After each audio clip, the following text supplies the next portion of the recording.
Hockey and basketball haven't really got it started yet. So we just got one question for you. Are you ready for some football? The Browns, Cleveland's football team. The Rock and Roll Hall of Fame. Cleveland's new shrine to the legends of rock and their music. Both began in the early 1950s, the new music giving baby boomers a cultural identity. Come on over, baby. Whole lot of shaking going on. The Browns also energized the city of Cleveland with championship teams in their first years in the NFL. We ain't faking. Whole lot of shaking going on. You ain't nothing but a hound dog. You're crying all the time. You ain't. They were Elvis Presley's favorite team, these Cleveland Browns. Their star at the time, Jim Brown, could have been called the King, but the name was already taken. An identity crisis hit the Browns in the 1970s.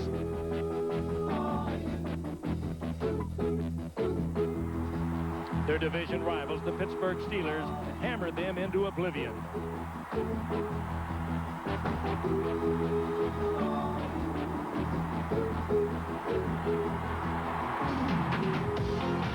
The 1980s saw the Browns frequently win their division, but the genesis of a reputation for postseason failures was this loss to the Broncos in the AFC Championship. It remains to be seen if the music of the 90s will become the classics of tomorrow. This season, the Browns lead their division, but will quarterback Vinny Testaverde take them forward to memorable football greatness, to a first-ever Super Bowl? Rock and roll is still a reflection of popular culture. Right now, it's football season, and America is watching primetime television. Hello again, everyone. Frank Gifford with Al Michaels and Dan Deerdorf, and welcome to Cleveland. Good matchup for you tonight. We are happy you are with us. The Cleveland Browns off to a good start. They're 3-1 coming into tonight's game. They were 11-5, a playoff team a year ago in the AFC Central. They think they've taken another step. That step, of course, to catch the Pittsburgh Steelers, a team that beat them twice last year in regular season and then knocked them out of the playoffs. They think they're better this year. They have to take another step tonight, though. They face the Buffalo Bills. The Bills, a 7-9 team from a year ago, after going to the Super Bowl 4 consecutive times, and now they have taken some steps. They have turned this team around. They've changed considerably, and particularly on defense. Absolutely. They picked up Bryce Pop, the free agent linebacker from Green Bay, among others. Defensively, they think they're better than they've been in a long time under new coordinator Wade Phillips. Offensively, most of the names are the same. You've got Jim Kelly and Thurman Thomas and Andre Reed, who've been together for a long time. However, what's disturbing offensively is Kelly is completing 42% of his passes through the first 3 games, and Thurman Thomas is averaging an abysmal 2.8 yards per carry on the ground, so they have to pick it up. So the character of this team has changed defensively. That's how they will have to stay in most of their games this season. The end of the party came last year, but they don't think they will fizzle out, because they think this is a team that can get to the playoffs again and advance in the playoffs. And tonight is an early season litmus test for the Buffalo Bills, because if they can beat a quality opponent, and Cleveland is a quality opponent on the road on a Monday night, they'll be 3-1, Dan, with Seattle and the New York Jets to follow. They'll be right back in the race against the Browns, a team we saw in preseason. They looked terrific the night we were here, and they're looking pretty good during the regular season as well. You bet they are, Al. And this is, as you say, a legitimate Super Bowl contender in the Cleveland Browns. I think along with the Miami Dolphins, co-favorites from the AFC to go to the Super Bowl. Now, Coach Bill Belichick is entering his 5th season at the helm of the Brownies, and he has molded a team in his own image, conservative, businesslike, and tough. The last time these two teams met, the Bills and the Browns, was back in 1990 here in Cleveland, and the Bills beat the Browns 42-0. Now, there are only 4 Browns players left from that team, and that's how he's changed this thing around relatively quickly. How has he done it? A conservative, tough, hard-nosed defense, and a new offense led by a new quarterback in Vinny Testaverde, who coming into tonight's game is the highest-rated quarterback in the NFL. Is this a Super Bowl team? You better believe it is. Longtime Browns owner Art Modell may finally get that Super Bowl wish. And so the Cleveland Browns at home on a gorgeous night before a full house, close to 80,000 looking on. And they'll receive as Steve Christie puts it in the air for the Buffalo Bills. And here we go from Cleveland. Good kick taken at the goal line. Michael Bates. And he gets tripped up at the 20-yard line. A diving tackle made by Ken Irvin, a rookie from Memphis. Vinny Testaverde his 9th year in the league and his first appearance ever on Monday Night Football. Several seasons, of course, with Tampa, came here 3 years ago. Offensively, Leroy Horde and Ernest Biner behind him. Michael Jackson and the former Falcon Andre Rison outside. Walter Reeves, the tight end. And then up front, Jones, Williams, Everett, Dahl, and Brown. Jones and Everett are the key men, the left tackle and the center. 1st and 10 at the 19-yard line. They open up with a double tight end set, put Hartley in the slot, and number 48, Hartley in motion. And Vinny going right to the air, and Vinny going deep, and it's caught by Andre Rison, who had been limited to 9 receptions thus far in 4 games. And it's his longest reception of the season as he picks up 19 defensively now for the Bills. One of the few teams still playing a 3-4. Hansen, the newcomer Ted Washington, and the great Bruce Smith. Then the quartet of linebackers, Pop, Perry, Maddox, and Cornelius Bennett. And in the secondary, they've been doing a good job. Burris and Smith at the corners, with Schultz at safety. And Henry Jones, first down from the 40-yard line. Testaverde under pressure and throws incomplete, chased by a trio of Bills. Bryce Pop is in there. Number 5, a very good edge rusher. 2nd down and 10. There's a new defensive coordinator for the Bills for this year, former head coach of the Denver Broncos. You'll see a more of a slashing type defense. I talked with him before the game, guys, and he said this is as fine a personnel as he has had defensively.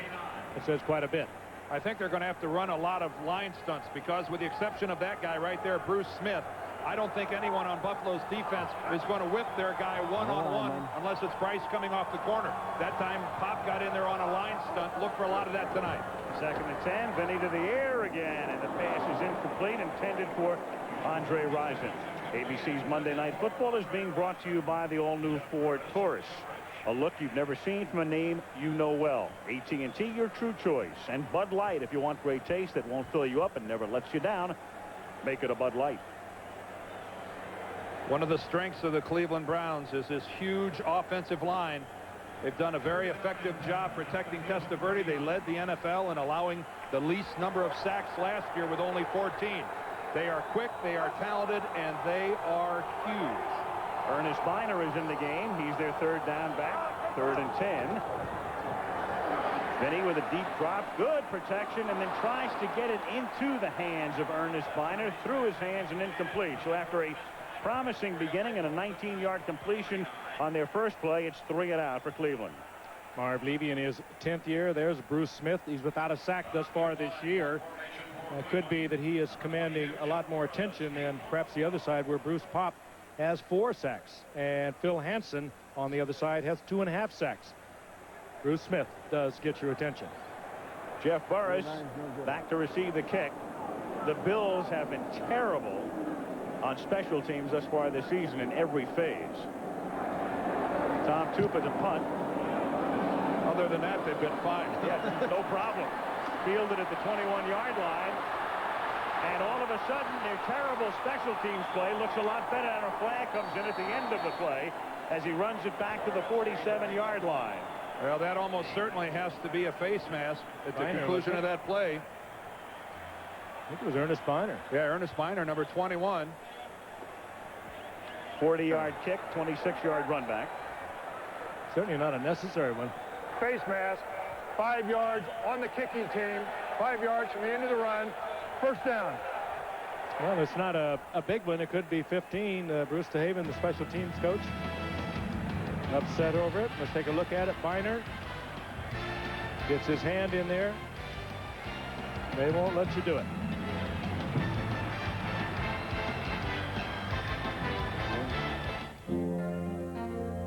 Ford introduces the all-new Taurus. It's just like a dream you can hold in your hands. Taurus stole your heart once, it'll steal it again. Its promises made, its promises kept. It's a dream within reach, and it's you at your best. Taurus, making the dream come true for you. Making the dream come true. It's a cherished part of the American heart.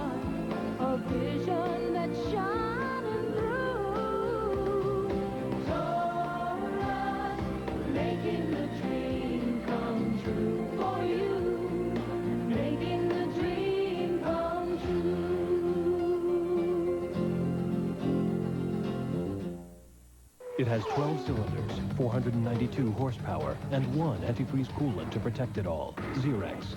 And now Zerex comes in an easy carry 3-pack, the perfect amount for the 2-car family. Today's engines are made for Zerex. We at Dr. Pepper never thought anyone would duplicate our one-of-a-kind taste. But someone finally did. We did. Discover what millions already have, the great taste of Diet Dr. Pepper. Jim Kelly went to school at the University of Miami, played in the USFL, now in his 10th season with the Bills. And he's got Carwell Gardner, the fullback, the great Thurman Thomas, the running back, Copeland and Reed are the wideouts. Lonnie Johnson caught 7 balls in their last game. Fina, Reuben Brown, the rookie, Hull, Ostrowski getting the start along with Fina along the line. As Thurman Thomas picks up a couple on first down, Rob Burnett making the tackle. And let's take a look at the Browns up front. Burnett, the veteran, Goad, the ex-New Englander, Footman and Anthony Pleasant, the front four. Then the linebackers, 2 ex-Giants with Banks and Johnson and Caldwell. No huddle, Kelly to Reed, and he's a little bit short of the first down, tackled at the 39-yard line. And the rest of the Cleveland defense with Banks, Johnson, and Caldwell, who ran an interception back for a touchdown last week. Langham and the ex-49er Griffin. Moore has 4 picks this year, and Eric Turner as good a free safety as there is in the league. Good secondary. The Bills first 2 plays, the Bills have come out without a huddle. That's been a lot of speculation as to what they would do. There was a lot of concern as to what kind of offense they should be running. Jim Kelly expressed he wanted the no huddle offense. They say they're going to mix it with the huddle. They came out with no huddle the first 2 times. 3rd and short. They give it to Gardner, and he powers his way on a second effort for a first down to the Cleveland 35-yard line. And that time, Frank, the only reason they went into the huddle is because they substituted their short yardage package. Now comes a regular offense, and no huddle. They go right to the line of scrimmage, and make no mistake, this is where Jim Kelly is most comfortable. He's more effective. He's more comfortable. And this is the vintage Buffalo Bills where he calls the plays. You're absolutely right. From the 36, Thomas swings to the outside, and Thurman still can't find any room to roam. Tackled by Stevan Moore. There is a good look inside the face mask of Pepper Johnson. And boy, what he has brought to this team. Came here in '93 as a free agent. Leadership, competitiveness, everything you look for in a middle linebacker. That's right. He's fiery. Not to mention the former Buckeye is back home in Ohio. Gary Lane is the referee tonight. False start, offense, number 79, prior to the snap, 5-yard penalty, still 2nd down. Well, there's your rookie from Pittsburgh, their number 1 choice, Reuben Brown. He's a load, too. This guy is talented. He's playing as a rookie. He's starting as a rookie, and he's going to be a fixture at left guard many years to come for the Bills. He's got a Pro Bowl type future. On 2nd and 14. Kelly throws, catches, made by Copeland. Flag is down. Good move to the inside nets. A first down for the moment, tackled by Isaac Booth. But a penalty on the play. Well, it's back in that area, the offensive lineman, and that's that holding call. Yep. 9 times out of 10, when the flag is dropped back there, that's what it's going to be.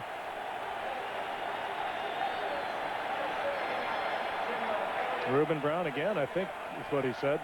Consecutive penalties against the rookie. Yeah, I think Reuben turned Gary's mic off. We'll see if we can Reuben, we get talking and extolling his virtues right off the bat, and what's he do? Couple penalties. 2nd down and 24 as they push back to the 50. It's Reed on an end around, and Andre with a good second effort turns about a 4-yard gain into more of a 9-yard gain. But there's another flag down, and I think we have a face mask at the end of the play. Well, the way Andre Reed went down, it looked as though somebody had him by the face mask. Bill Belichick in his 5th year as the Cleveland head coach. Bills are applauding, so the penalty is against Cleveland.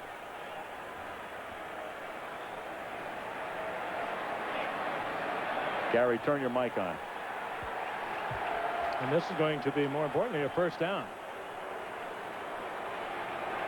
Stadium problem with Gary Lane's audio, but it's a personal foul against the Browns. And a blatant one. It'll be a 15-yard march off. Isaac Booth. Well, it moving must up to have been, make the tackle. must have been prior to that. It didn't look like he had a hold of the face mask there. Big break for the Bills. 11-10 left, opening quarter, no score, first down. And Thomas, and another flag is down, so 4 or 5 plays in a row with a flag thrown. Gary Lane, a one-time quarterback with the Browns. I hope this isn't against Reuben. Please don't be against Reuben. Oh, Nope, yes. it's against Cleveland, offside. Well, this game is off to a stuttering start, but yet you notice that slowly the Bills are working their way towards Cleveland's goal line. Even with the Bills stutter. Yeah, the number of penalties have been called, a couple against Buffalo, but a couple against the Browns that have kept drives alive, and now you're with a 1st and 5, really favoring the offense. From the 22-yard line, here's Thomas trying to cut it back, and Thurman takes it inside the 20 to about the 18. He's a little short of the first down. Carl Banks makes the tackle. Thurman Thomas used to have 100-yard rushing games about every other week, but hasn't had one now in almost a full season. Last 13 games. Most of those came when Will Wolford was around and House Ballard. And the catch is made by Lonnie Johnson on 2nd and short. And that is enough for a first down at the 15-yard line.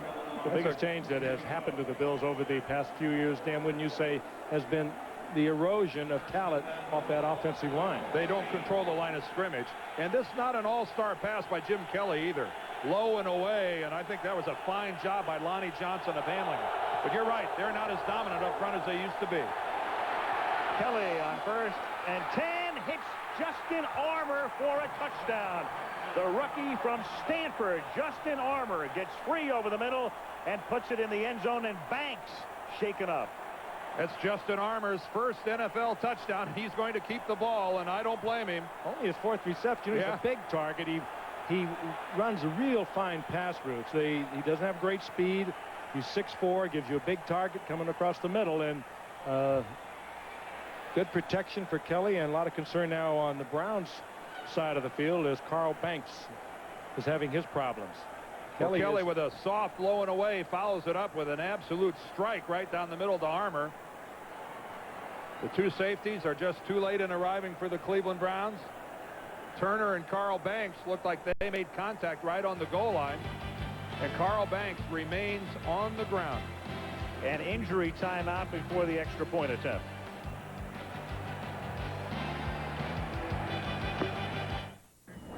Dad? Yeah? There's something I want to tell you. What is it, son? Well, Dad, you're my dad. And I love you, man. You're not getting my Bud Light, Johnny. For the great taste that won't fill you up and never lets you down, make it a Bud Light. Ray, forget it, Johnny. Recently, the Broncos and 49ers showcased their talents in Tokyo. Love is a many splendid thing. At Zone West Karaoke, My young man. Blame it on the bossa nova. The dance of love. where the players brought no ability to carry a tune, but did bring their Visa card. Was it the moon? Because Zone West can accept just about anything, except American Express. Everybody sing. It's the April rose that only... Emma, seems like we've known each other forever. Yeah, I know. 2 weeks. Will you marry me? Because, Emma, I love you, man. Oh, Johnny, you're not getting my Bud Light. For the great taste that won't fill you up and never lets you down, Johnny? make it a Bud Light. Jane? It's Joan. Jane, Joan, whatever. I feel like I've known you forever. Tuesday at a special time, Jill's new friend gets too close for Tim's comfort. We were just sitting out in the Camaro talking. It's no big deal. I don't care. Camaro, what year? An all-new home improvement, Tuesday. Carl Banks is going to come in from the left of your screen, and he makes contact and is hit rather hard by Eric Turner, the free safety of the Browns. And boy, that is really a banger right on the top of the hat of Carl Banks. He's over on the Browns bench, but you can see how clearly that must have hurt Carl Banks. Imagine had armor been between them. Oh. Steve Christie now for the extra point. He boots it through. It's the first touchdown the Browns have allowed in any of the first 3 quarters of any game this season. Buffalo scores on its first possession, 7-0.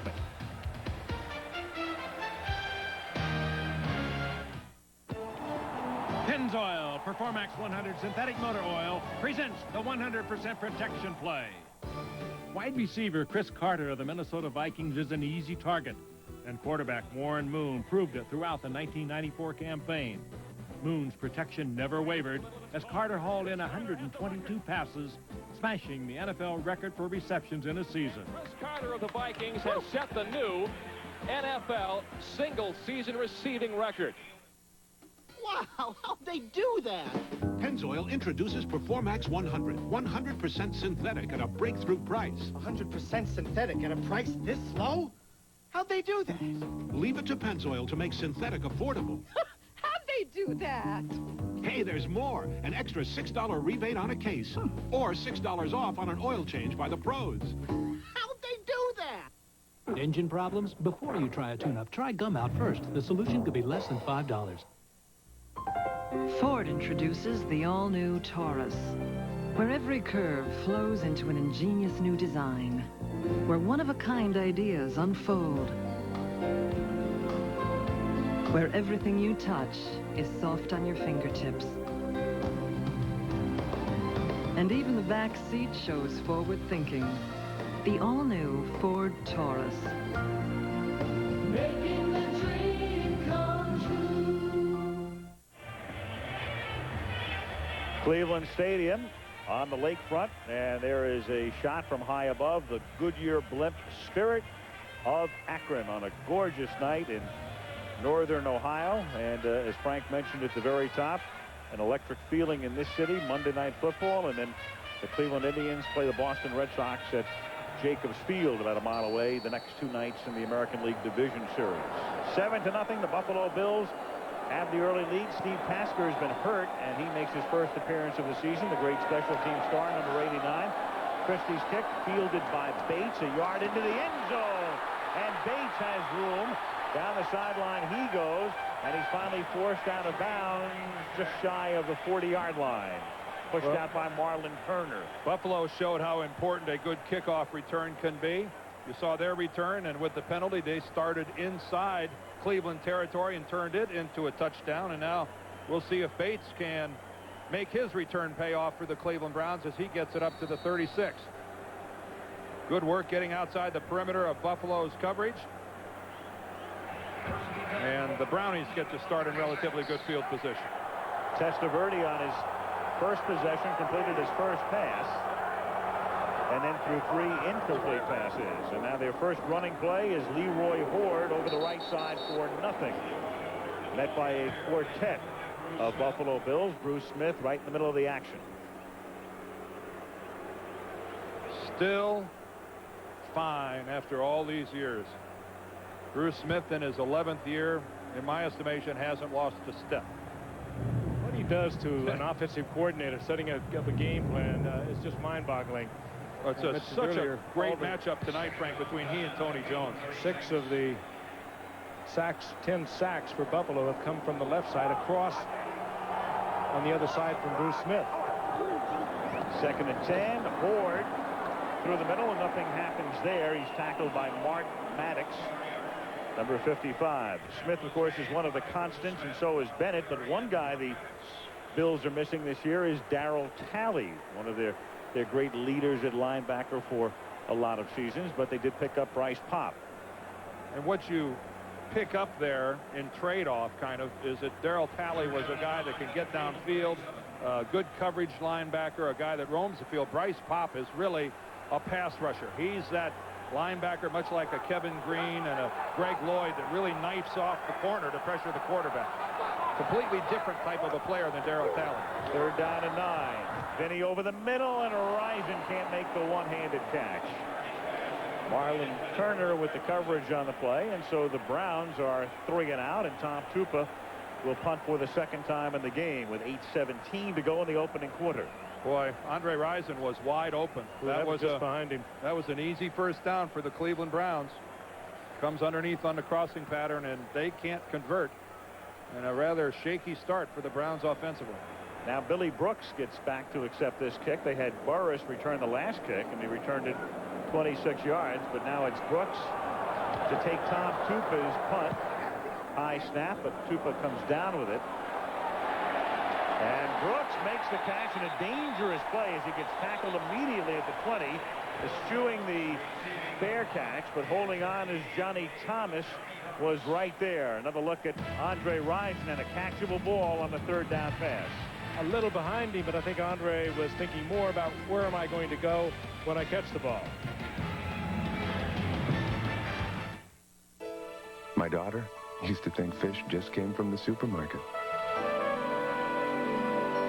You know, my son used to wait for rainbows, but now we go looking for them. I know they learn all about the world in school, but now we can show it to them. Isn't it amazing how opening one door can open up so many others? Ford Explorer, because the world's too big to be left unexplored. It's surprising but true. With Hewlett-Packard's real-life imaging system, the print quality of HP's new DeskJet 600 series printers for the home is so good that it's sometimes hard to know the difference between what's real and what's just really well printed.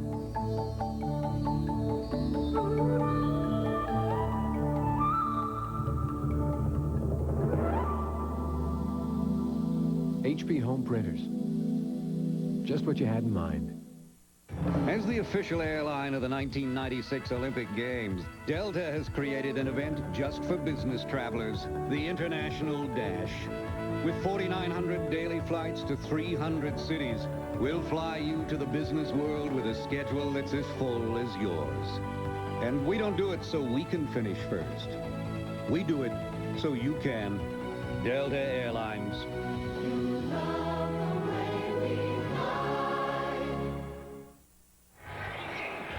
There's Andre Rison on the right. Look at this. He's not expecting this pass from Vinny Testaverde. There's the ball. He still hasn't looked.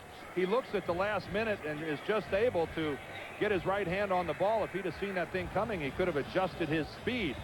For some reason, Andre Rison not expecting that pass from Vinny Testaverde, Frank. $17 million. You better be looking for the football.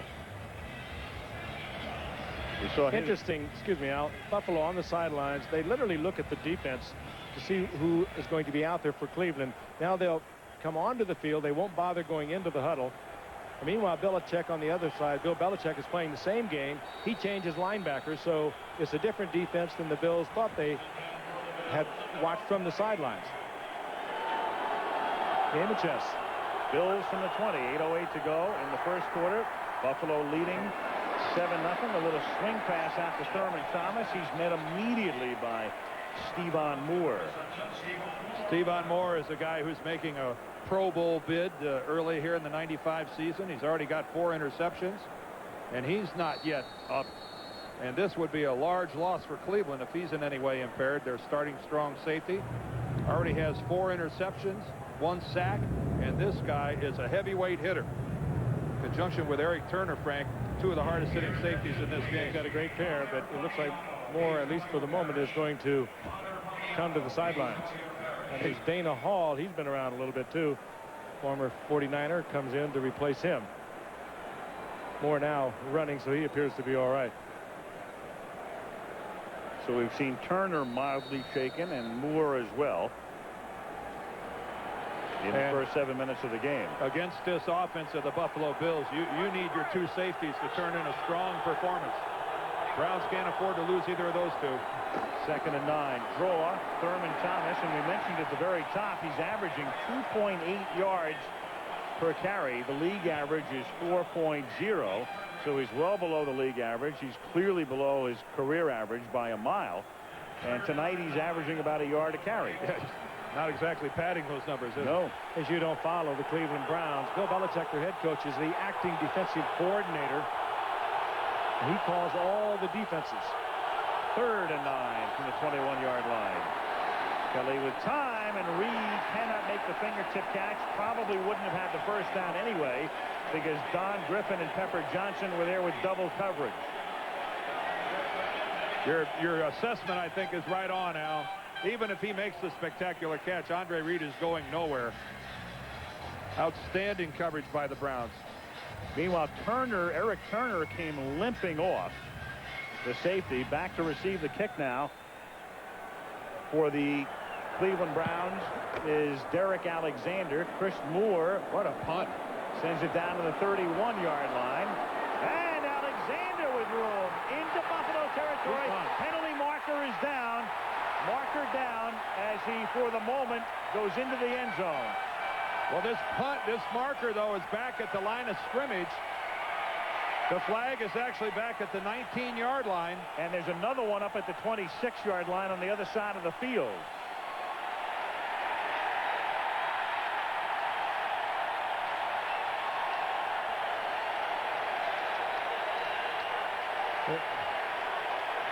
The crowd clearly, and the Browns as well, figuring the penalty is going to go against Buffalo.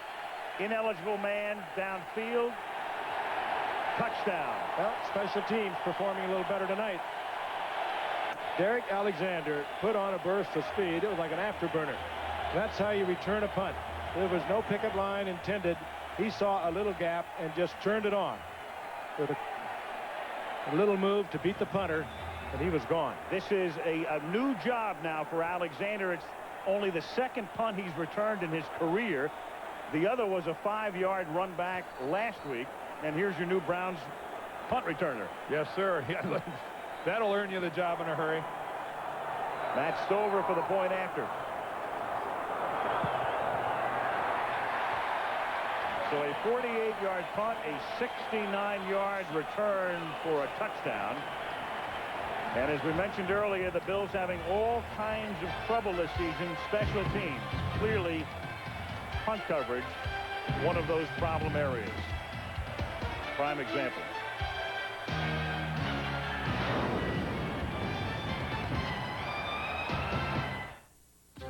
There's an exciting new world out there, and one company is helping you put it all within your reach. Now a great time to be alive. The world is moving to a brilliant sun. Now is a great time for man, woman, child. I tell you, children, I tell you something. Listen, people, I tell you something. My human family, I tell you true. It's all within your reach. That's your true choice. AT&T.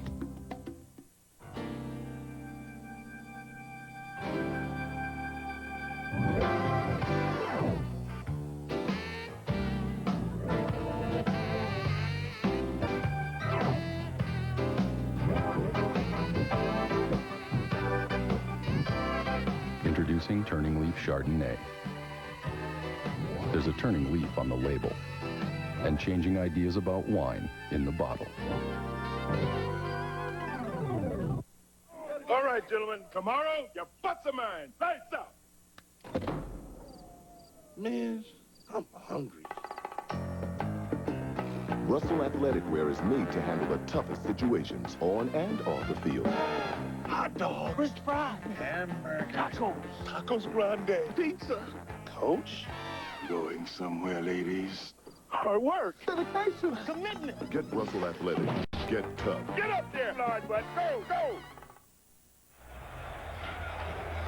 Derek Alexander returning a punt for a touchdown. That's something he did 4 times at the University of Michigan. And it's the first punt return for a touchdown allowed by the Buffalo Bills in 10 years. You can understand why. He got one little gap, and he didn't do any juking at all until he got to the punter. He just turned it on. It was a great effort. University of Michigan well represented on this Browns offense with Leroy Hort and Steve Everett as well as Alexander. Here's Derek Holmes, a rookie from Portland State, returning the kick to the 30-yard line. All right, tomorrow night, don't miss an ABC News special coverage of the Simpson verdict at 10 o'clock, 9 Central Time. And make sure to watch the all-new Home Improvement at a special time, followed by Tony Danza in Hudson Street, and then Murder One, an hour earlier than normal, all tomorrow night right here on ABC. First and 10 at the 30-yard line. And Thomas picks up 4, gets it up to the 34-yard line. Pepper Johnson making the tackle.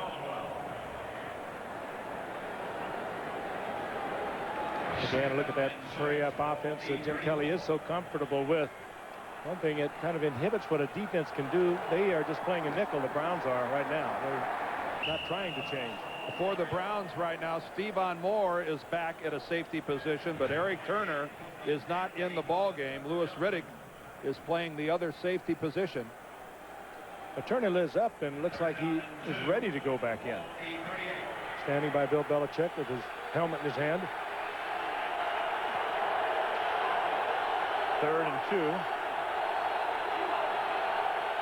From the 38-yard line. 5:48 left. First quarter. Game tie 7-7. Thomas draw. Picks up the first down. Makes his way up to the 43-yard line. First down Buffalo.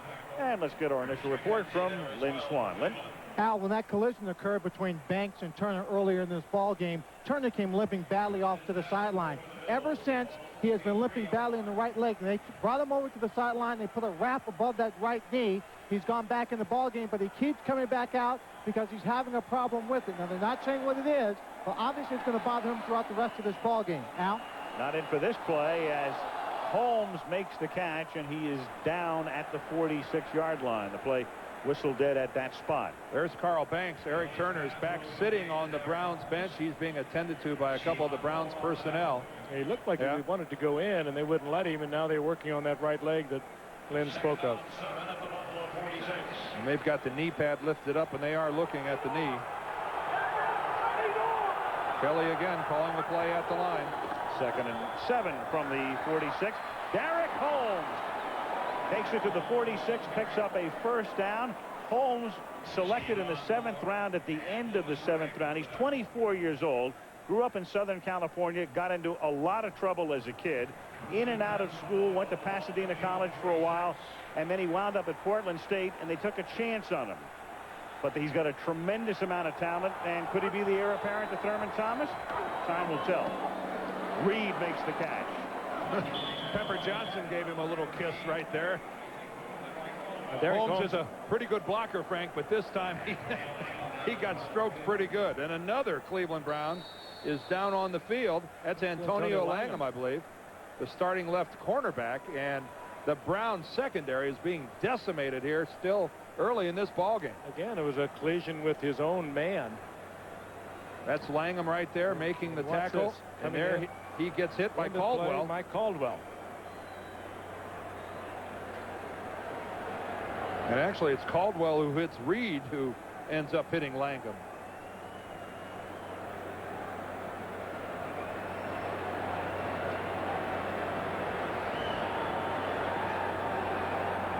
Langham was up there to prevent the first down, and then the collision from Caldwell. So Langham hurt. The good news, though, for the Browns is that Banks has now come back into the game with 3:59 remaining in the opening quarter in Cleveland. And I talked about Derek Holmes and his baptism in the National Football League. He really got a good shot that time by Pepper Johnson, who came on a blitz. On the subject of injuries on the Browns defensive unit, we have to mention Craig Powell, their #1 draft choice, the linebacker out of Ohio State. He was hurt last week. And Langham really looks to be hurting. He goes off with that right arm pinned to his torso. He's not making any effort at all to move that thing. Here's that Pepper Johnson hit. He comes around the corner. Holmes is going to try to pick him up, and Holmes gets knocked flat for his effort. He got in the way long enough to keep Pepper out of the play. There weren't a lot of of Pepper Johnson's playing against Portland State. Now Tim Jacobs comes in and replaces Langham. And Turner is back in, and Kelly hands the ball to Thomas, and he moves through the middle, gets close to the 36-yard line on a 2nd and 3 play, so he's close to a first down with 3.5 minutes to go in the first quarter. Well, Turner's back in now. The good news for the Browns is that he's back at safety. So they do have both of their safeties in the game now, and Moore and Turner, but it's going to be a real question, I think, here, guys, to monitor and see how effective Eric Turner is. Gary Lane calling for a measurement.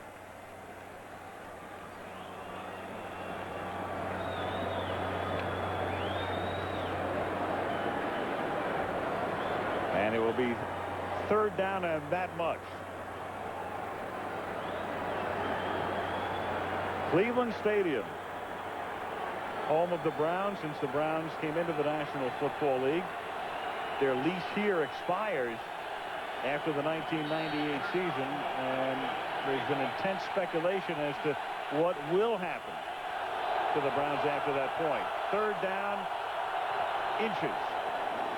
Thomas picks up 2 yards and those inches, and it's a first down for Buffalo. That came close to breaking for Thurman Thomas, who has had really tough sledding in the early going of this season. He was averaging under 3 yards a carry. His career is well over 4 yards per carry. Still a lot of football left in this guy. You're right, Frank. He got by everybody. It was Eric Turner. I mean, Stevan Moore, rather, who had to come all the way across and make the hit. First down from the 33-yard line. And Reed makes the catch, but gets hit immediately. Isaac Booth, second-year corner out of the University of California, making the stop.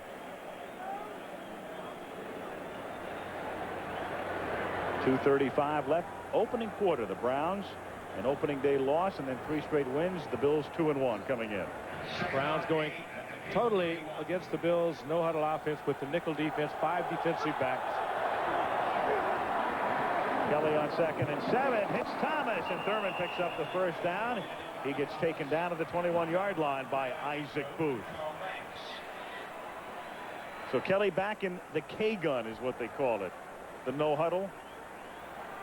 It's a misnomer in a way to refer to it as the hurry up, because the way the Bills deploy it from time to time, they also control the clock and the ball with it.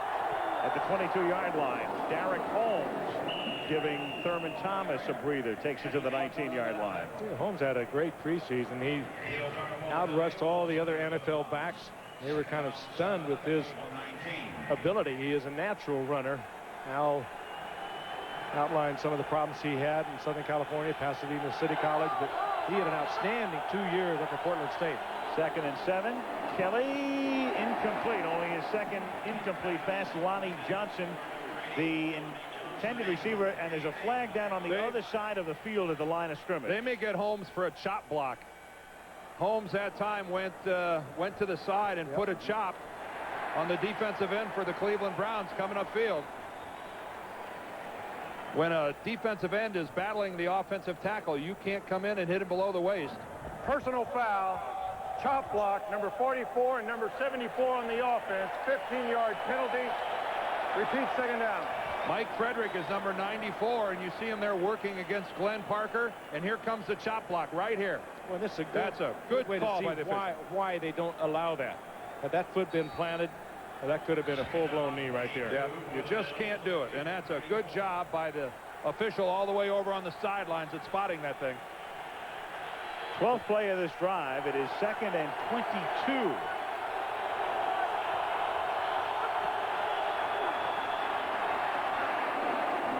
And it's dropped by Holmes. So the rookie has one in his hands and can't hold on, making it 3rd down and 22 at the Cleveland 34-yard line. One of the things we asked him, I believe, this morning about his ability, Derek Holmes, to catch the football. He evaded that a little bit. I think we got our answer. He swatted that one. Well, Holmes goes to the sidelines now, and on this 3rd down play, he's replaced by Thurman Thomas, but that pass right there from Jim Kelly. Thomas now the setback. 13th play of a drive that has only consumed 36 yards. And on 3rd and 22, it is caught by Russell Copeland And he is well short of the first down, but certainly puts them well within Christie's field goal range. Johnson and Booth make the tackle. They'll spot the ball at the 20, and that'll set up about a 37 or 38-yard attempt for Christie. And any question about the arm of Jim Kelly, he answered it right there. A deep 16, 17-yard out. He put it on a string. And a very potential points-producing pass, as they were nowhere near field goal range. Christie now a 38-yard attempt. Chris Moore, the holder. See, that just goes down as another completion by Jim Kelly, but in reality, that was a 3-point pass. Sets Christie up to give Buffalo the lead with 50 seconds remaining in the first quarter at Cleveland Stadium. Or the look Buffalo at Bills on top 10-7. And the buildings in this city, which is in the midst of a real feel-good love-thon with itself, as well they should. The Cleveland Browns, one of the best teams in the NFL, and of course their beloved tribe, enters postseason play tomorrow night for the first time in a long time, over 4 decades. A lot has happened to this city this past summer. The Rock and Roll Hall of Fame opening year. Downtown Cleveland, if you haven't been here in the last few years, give it a try. They've done a marvelous job of rebuilding in the downtown part of the city. Next week we move to Kansas City. Arrowhead Stadium will be the site, and the San Diego Chargers will try to rebound after the loss yesterday at the hands of the Pittsburgh Steelers, taking on the red-hot Kansas City Chiefs next week from Arrowhead on Monday Night Football. I remember being in this stadium a lot of times in the late 50s and early 60s, watching Rocky Colavito and that whole group. You could have been watching me. We were there with my dad and I would be there with about 5,000 other people. Christie's kick. This is Ernest Hunter. He breaks a tackle, and they finally corral him up at the 29-yard line. Broke a would-be Carwell Gardner tackle to take it out close to the 30. This is getting old, damn it. It's a wonderful place to play. I played so many years here against the Browns, and it's kind of a magical feeling when you come out to this big arena with 80,000 people in it. It's rather awesome. I think it was a tough place for the Indians to play, though, in those lean years, because this ballpark looks mighty bad with 10,000 or less. 50,000 looks empty. Well, sure, even if you have, a crowd of like 35,000, you were still less than half full. Right, it looks like there was a bomb scare. Now they've got Jacobs Field, and that's as beautiful a park as any in baseball. Browns now waning seconds of the quarter. First down from the 30-yard line. Leroy Horde takes it up to the 34-yard line. That's a gain of 5. He is tackled there by Cornelius Bennett. Last year's leading rusher. We haven't heard much from him tonight, but we haven't heard much from the rushing game of the Browns, period. Coming into the game, Horde, their leading ground gainer, averaging 4 yards a carry. And the Browns as a team averaging less than 100 yards a game, 97. Problem with Horde, as we just noted, he puts the ball on the ground a lot. 2nd and 5. Catch is made for a first down. That's Andre Rison hauling it in at the 42-yard line, and that will be the end of the first quarter. With the score, the Buffalo Bills 10, the Cleveland Browns 7, and Monday Night Football. Eric Turner went into the locker room. We have not been told exactly what his problem is. It's something to do with the right leg. He has been in and out of the lineup. Of course, the key member of that secondary, Pro Bowler. Second quarter begins. Cleveland from the 45-yard line. And Leroy Horde goes nowhere on a first down play. Loses a yard, maybe 2. Monty Brown in there on the hit. And let's take a look at the numbers through the first 15 minutes of play, with Buffalo on top by 3. And not a lot happening, you see, with the Browns offensively. Only 37 total yards. There's 7 points, courtesy of Derek Alexander and the special teams. So a real slow start for this offensive team of the Cleveland Browns. Their line blocking hasn't been very crisp on the running game. Their backs haven't been hitting the hole hard. They're going to have to improve. There's a toss to Ford. He gives it to Derek Alexander, the man who ran the punt back for a touchdown. And the sudden star of the Browns takes it all the way inside the 30 to the 27-yard line.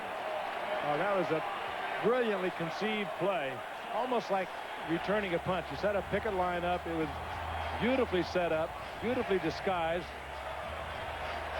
and came close to 6 again for Derek Alexander.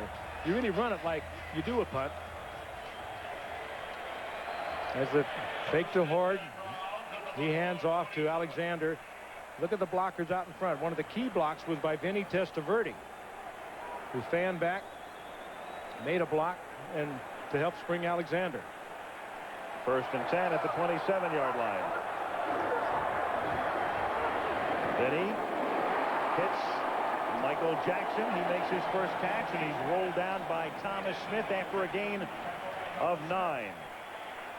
It wasn't one of your great crushing blocks, but at least then he's showing that he's into this football game as a football player. Hey, he got in the way. He got in the way. That's what counts. You're not asking your quarterback to drop a guy in his tracks. He's 6'5". He's 230 pounds. That's a lot to get in the way. I think all you have to ask of your quarterback is to be effective, and that was an effective block. If they were to ask him, they would suggest he just get out of the way. Hey, it's not like Vinny's some kind of a midget. The guy's 6'5", 230 pounds. He's big enough to protect himself.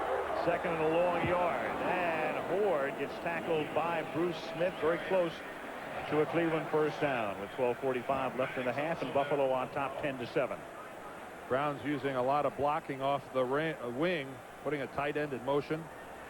That time Frank Hartley comes banging in, but it's been tough going between the tackles trying to watch Hartley, number 48. You see him come in, and he's going to do a trap block on the inside. Ford comes right off his tail. It's just that Bruce Smith, unaccounted for, comes in and makes the play from behind. Measurement. Talked about Gary Lane, a former quarterback, and he'll signal the first down. Lane actually played in 18 games in the NFL, mainly as a holder, but he started 1 game for Cleveland, the final game of the 1967 season, and threw 2 touchdown passes to a guy named Clifton McNeil. Gary Lane, the referee, the only referee in the league who is a former player. And has become one of the very best referees in the NFL. 1st and 10 at the 17-yard line. Fake, that buys time, but the secondary does its job, and Vinny's chased out of bounds, and that'll be recorded as a sack. Phil Hansen chased him out of bounds. Vinny might have been better advised to throw that out of the end zone. What is he doing? He can throw it to the sidelines. He's out of the pocket. Once you're outside the tackles, the quarterback... He knew he could. He shook his head once he stepped out of bounds, but that certainly is going to, when you think down the line to a possible 3 points, you're backing up Matt Stover. Vinny Testaverde right here could just throw this to the guy holding the sideline marker. It doesn't make any difference. He takes a 7-yard loss for no reason whatsoever. 2nd and 17 from the 24. Vinny hit as he throws back to the end zone and dropped by Michael Jackson. Oh, boy. What a strike by Testaverde. What a brilliant pass. Wide open is Michael Jackson, who I don't know if his concentration wavered because he was getting close to the back of the end zone or what. A little bit of everything. The back of the end zone, and butting right up against the back of the end zone is the dog pound. Michael Jackson wide open. Testaverde got out of a lot of trouble and put it absolutely on the numbers. Should have been caught. And Michael Jackson knows that better than anyone. Heard the footsteps of the goalpost. 3rd down, 18 from the 25-yard line. Pressure put on by Bryce Pop, and a bad-looking screen. Ernest Biner can't haul it in. It will be 4th down, and now we'll see Stover attempting about a 43-yard field goal. It won't go down much as maybe a pressure, as with they actually keep track of him now, but Pop is in his face. He forced that pass, forced the incompletion. So Wade Phillips, the new defensive coordinator and the former head coach at Denver. A real good series by the Browns up until those last 3 plays. Testaverde stepping out of bounds, taking a sack, a drop pass by Jackson, and a poorly set up screen. 43-yarder. Cooper puts it down for Stover, who leaves it off to the right. Make it 4 in a row. Stover had made 23 straight, missed one last week, and misses here. One that should have got away. And Jackson misses there. Still 10-7.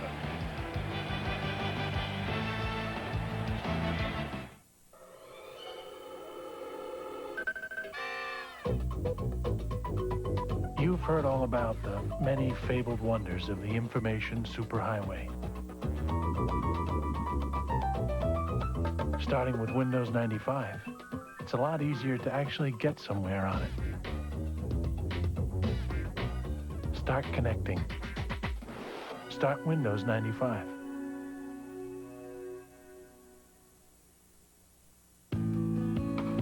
If you're ever in the hot sun of Pismo Beach, California, and you happen to forget your sunglasses, it's good to know that Mike Wood stocks more than 1,000 pair, none alike, and none more than $10. You can always use some extra cash when you travel, which is why so many people are renting their cars from Alamo.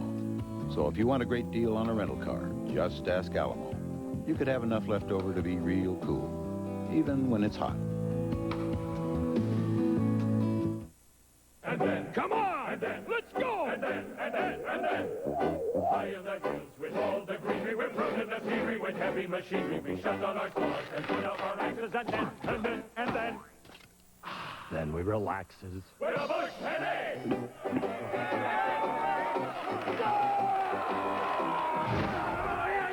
Fully brewed for mountains of real beer taste, non-alcohol Bush N.A. Get back to work!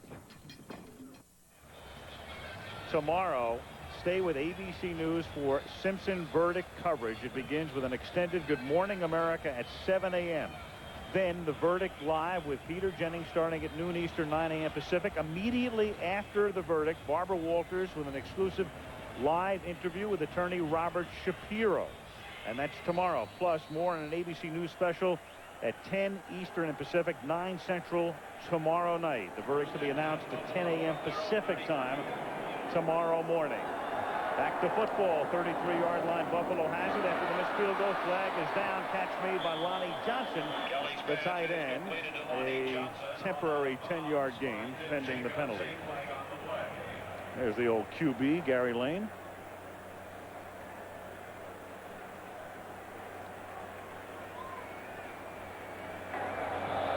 Offside.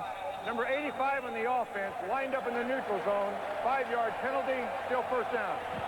Russell Copeland, the wide receiver, and absolutely no reason for that. You line up as a wide receiver, you line up on the ball. You look down the line of scrimmage. Simple as that.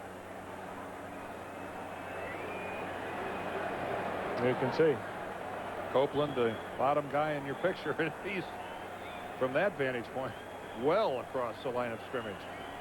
Certainly helps out the Cleveland Browns, who dropped back into his own and gave Lonnie Johnson far too much room underneath.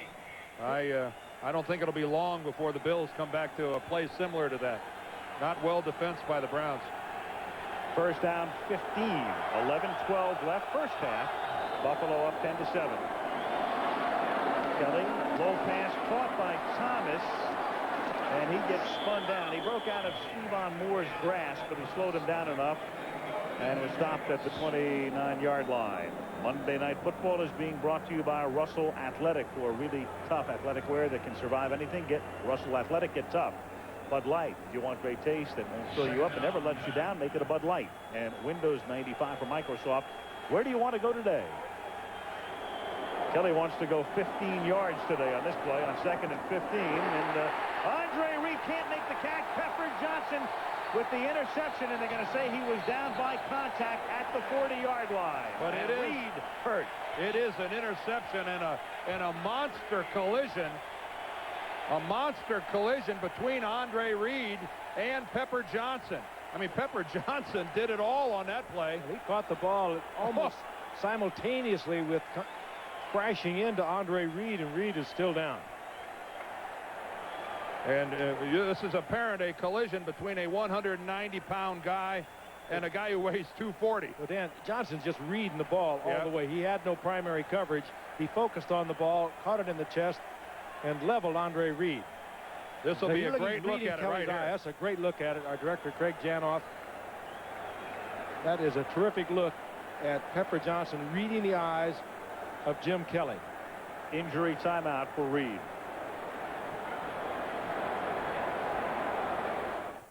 Visa, the world's #1 card, presents Number 1. Although he carried the ball nearly 2,400 times, a combination of power and speed enabled him to compile the highest average gain per carry in NFL history. Who is this #1 rusher? Recently, the Broncos and 49ers showcased their talents in Tokyo. Love is a many splendored thing. At Zone West Karaoke, By your man. Blame it on the bossa nova. The dance of love. where the players brought no ability to carry a tune, but did bring their Visa card. Was it the moon? Because Zone West can accept just about anything except American Everybody Express. sing. It's the April rose that only... In only 9 seasons, Jim Brown gained over 12,000 yards rushing. His 5.2-yard average is a record that has stood for over 30 years and makes Jim Brown the NFL's #1 rusher in yards per carry. Goodyear retailers have lowered prices on America's #1 brand. Lower! Everyday lows start at $19.99 and save 25% on other famous Goodyear tires. How low are the prices? Drop in and find out. What do you get when you cross a high-quality conventional motor oil with an advanced formula synthetic? A revolutionary oil that protects better than regular oils, yet costs 40% less than full synthetics. Durablend from Valvoline. People who know use Valvoline. Here comes Pepper Johnson into the Browns bench. Watch on the left. There's the immortal Jim Brown, who I can tell you used to be a lot more adept at getting away from linebackers.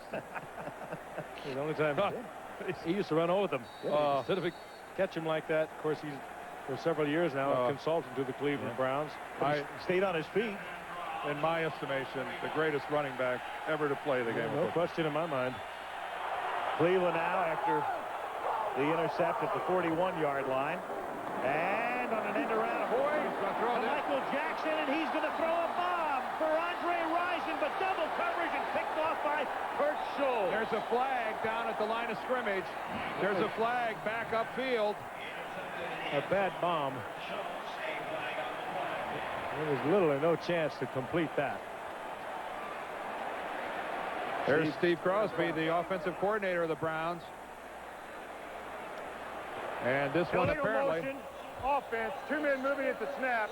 Penalties decline, touchback, first down. Interception by Schultz. So Buffalo gets it at the 20-yard line. Wild and wacky first half with 10:21 to play. Buffalo by 3.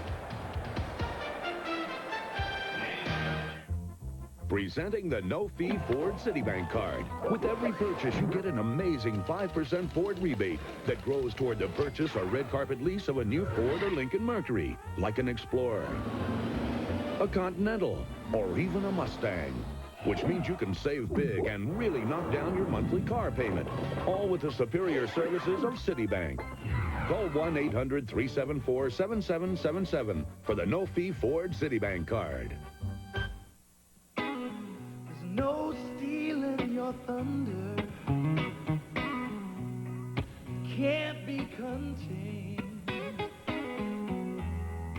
Fill me with wonder. Cool me off like rain. You're the part of me. That's the heart of me. Dr. Pepper, you're a part of me. Oh, Identify yourself. Do you go for the gusto? Go out on a limb? Go full speed ahead? Go where no man has gone before? Or are you a cornflake eater? Guess not. You go for the adrenaline-pumping, milk-defying taste of Wheaties, made with wall-to-wall, indoor, outdoor, toasty, tasty, 100% whole wheat. A whole mouthful of flavor. It's the whole Megillah. So for taste that goes all out, go for the over-the-top taste of whole wheat Wheaties. Now on the commemorative Cal Ripken Jr. box. They're banging and blasting, gonna give each other grief. going to be a battle, the Chargers and the Chiefs. The Goodyear Blimp Spirit of Akron, Ohio, not far away. And Blimp has come up from just south of Cleveland, providing the Scenics tonight on a spectacular night. Andre Reed is out. Report from the bench, a stinger. Bill Brooks is in.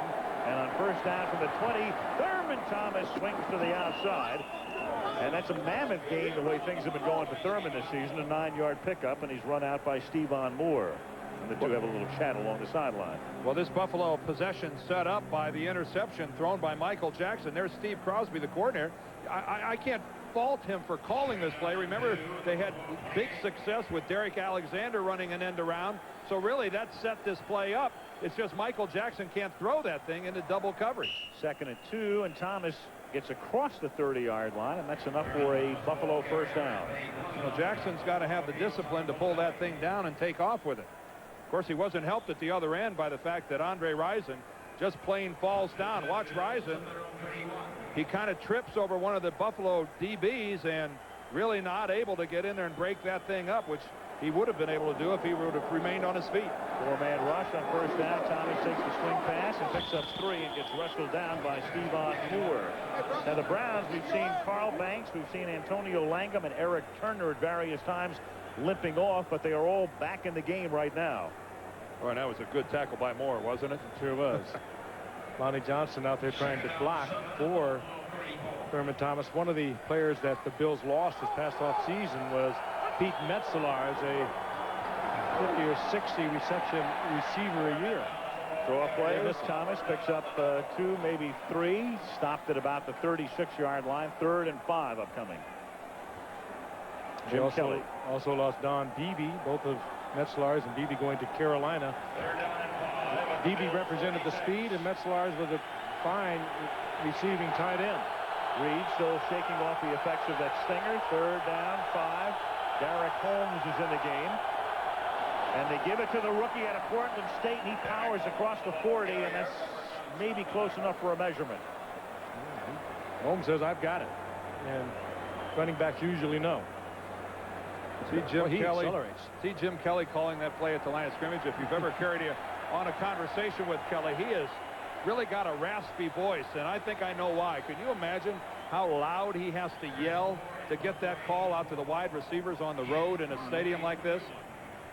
Well, Holmes thought he had the first down, but he didn't. He's about a half-yard shy. Steve Tasker, the special teams Pro Bowl, perennial Pro Bowler, is playing his first game tonight. Number 89, he's great on the punt coverage. Chris Moore kicking. Keenan McCardle back to accept this kick as they give Alexander the kick off. McCardle fair catches it at the 12. 7:43 left in the half.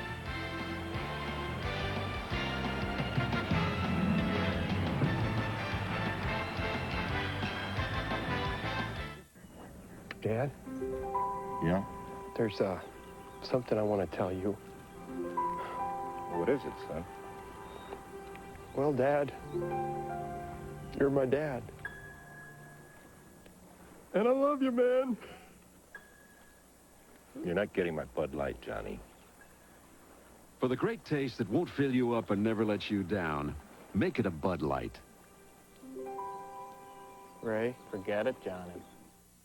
It's Visine season. Time for red, irritated eyes. Time for Visine, the only eye drop recommended by pharmacists 4-to-1 over any other brand. So effective, it gives you 100% of the relief you need. Visine, it gets the red out. I thought I knew it all till you came. Now you cry, and I don't know why. What are you thinking? Can you dream? So maybe I don't know it all. Like making the right decisions for your future. You're the helpless one, but I'm the one who needs a hand now. There is more at stake now. Ask a Merrill Lynch financial consultant who can help with a plan and more ways to make the plan work than anyone else.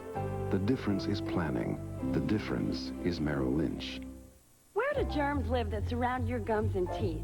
Take the plaque scratch test to find out. We won't look. That film is plaque. To remove it and the germs, get this. Advanced Formula Plaques. Remove more plaque.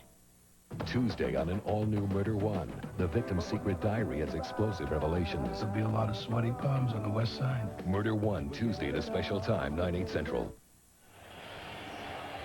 Elijah Pitts, a former great running back himself, the assistant head coach and running backs coach, sitting with Thurman Thomas, who's struggling in this early part of the season. Cleveland has it. Lorenzo White is in the game for the first time at running back, and he sees immediate action, and the former Oiler powers his way up to the 20-yard line for a gain of 7. Monty Brown making the tackle. They're very deep at running back with Horde, Biner, their third down back, and then White giving Horde a breather. And then they have somebody rookie called Ernest Hunter. Something called Ernest Hunter. Well put, Frank. Has been electrifying at times and electrocuting at other times. What's Bill Belichick refers to him as his flash. Second down and 2. White again. Nice move to the outside to pick up a first down up to the 26. With 7 minutes and the ball is loose. Bill, and the question is, was it loose before the whistle? And No. they say no. Still Cleveland football. Lorenzo White, for a big man at 220-plus pounds, has the quickest feet of anyone I think I've ever seen play this game.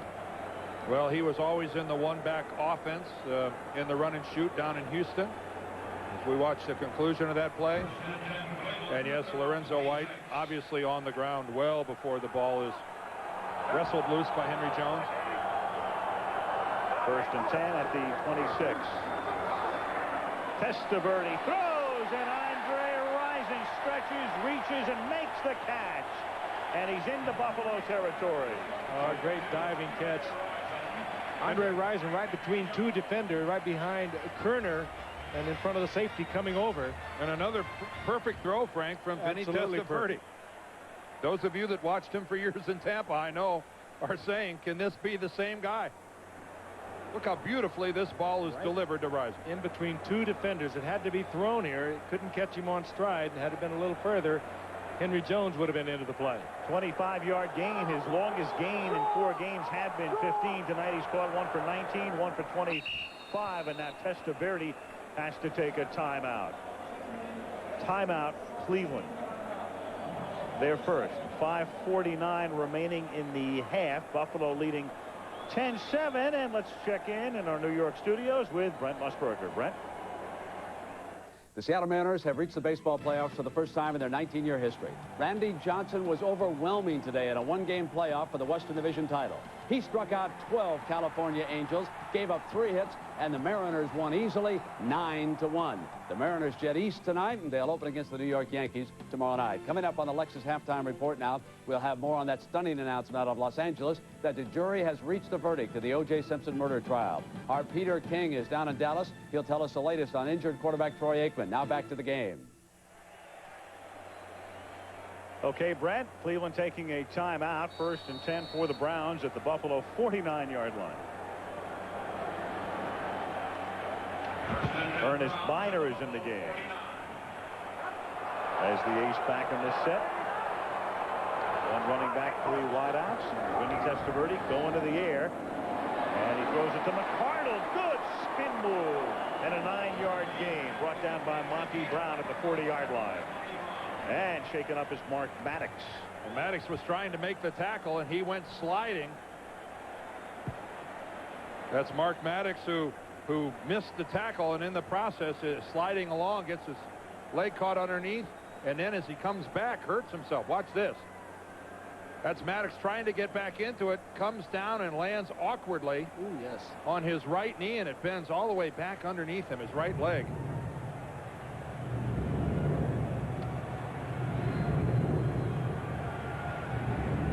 Boy, just a case of him trying to hurdle the play.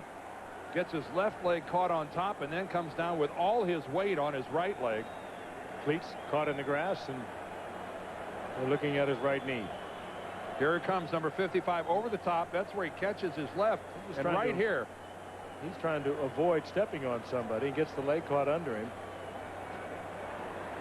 Boy, That looks like that could really be a problem for Mark Maddox. You hope it's not. And a problem for the Buffalo Bills as well. They have a good quartet of starting linebackers and not a lot of depth, though, at that position. Well, that's pretty true with most every team in free agency. When you get into a salary cap, you're talking about when you move down to the people who are the backups, you're moving down not only in salary, but certainly in capability. And Maddox, again, just trying to avoid getting involved in the pileup. And now they're helping him off, and he does look to be all right. Well, it's one of the first things you look for is can they put weight on that leg as they walk off. Or will they let him? It's certainly no guarantee that he's okay, but it's certainly a positive sign if you're looking for one. 2nd and 1 now at the 40-yard line. And Ernest Feiner gets taken down by Cornelius Bennett as he reaches the 39, and that's close to a first down. Well, what a fine play by this 5-time Pro Bowler. Works his way upfield, fights off the block, falls back to the inside, and Biscuit, as he's known in his 9th year out of Alabama, still one of the premier linebackers in this game. Enough for a first down for the Browns. See, just fights off the block of Reeves and then works back to the inside, plants Ernest Feiner. 4:45 remaining in the half. Lorenzo White in the game. White with the football, and Smith is the first man to bring him down as he reaches the 36-yard line, helped out by Marlo Perry. Buffalo leading 10-7. When you look at Buffalo's schedule with the Jets and Seattle in the next couple of weeks, going back to what we were talking about at the beginning of the game, a win tonight against a very tough Cleveland team on the road, and they'd be 3-1, 2 winnable games coming up, then a Monday nighter at New England, and all of a sudden we're back again. We're back. That'll be the rallying cry. They are well. 2nd and 6, and Vinny has it deflected and picks up his own deflection. Testaverde to Testaverde with an assist from Cornelius Bennett, and he takes it to the 27-yard line. Vinny to Vinny. I wonder if the hook slide counts on that kind of a play. The ball deflected into the air. He became a running back. Watch this. Cornelius Bennett tries to get it himself. Well, Vinny Testaverde just attempted to knock it out of his hands and came up with it and gets the first down. I think he did knock it out of his hands. It looked like Cornelius Bennett had this ball. Watch it when it comes back down. He's got that thing, and Testaverde swats it out of his hand. What a magnificent play by Vinny Testaverde. Pitcher and catcher. First down, 28-yard line. Feiner goes nowhere. Tackled at the line of scrimmage by Bennett. That is just a brilliant play by Testaverde. You know, that's worth looking at again. Cornelius Bennett has an interception for sure. Look at that. Not only the presence of mind to knock it out, but then he one-hands it with his right hand and takes off with it.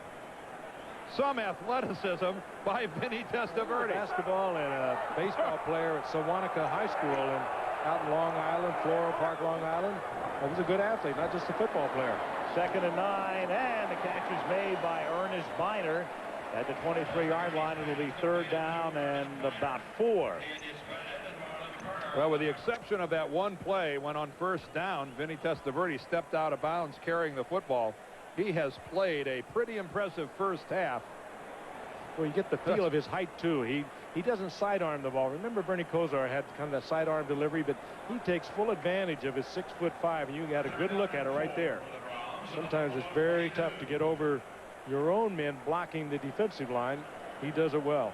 And now Maddox limping off. 2-minute warning in Cleveland. It'll be 3rd down and 4 when we come back with 2 minutes to go in the half, and Buffalo up by 3.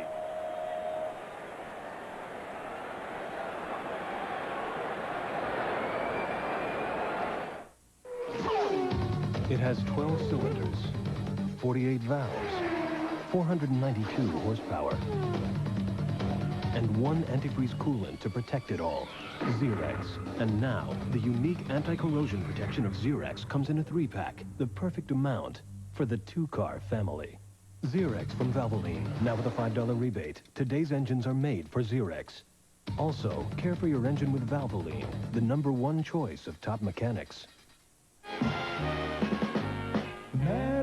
From the directors of Menace to Society. Have you been to Spain? Where the joy of laughing people make you happy again. And man, oh man, before you go home, catch a flight on. Dead Presidents, a Hughes Brothers film rated R, starts Friday, October 6th. For 1996, we redesigned everything.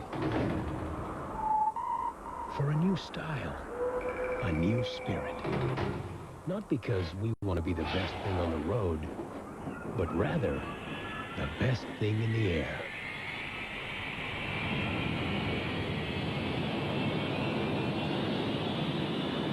The employee owners of Trans World Airlines, we're up to something good. Tuesday at a special time, Jill's new friend gets too close for Tim's comfort. We were just sitting out in the Camaro talking. It's no big deal. I don't care. Camaro, what year? An all new home improvement, Tuesday. Cleveland, Ohio, on a sparkling Monday night. Al Michaels, Frank Gifford, Dan Deerdorf, Lynn Swan. Monday Night Football, Week 5. Buffalo leading by 3. 2 minutes to go in the half. And Cleveland with a 3rd down and 4 at the Bills' 22-yard line. Testaverde gives it to Ernest Biner. He picks up the 1st down on the 3rd and 4. They run it over the left side. He's tackled by Kurt Schulz, and there's a flag down. That could be another face mask. That appears to be the call. Face mask. 5 yards defense, number 24. 5-yard penalty tacked on at the end of the run. 1st down. Kurt Schulz on the tackle and got his hand in there. Not a blatant one.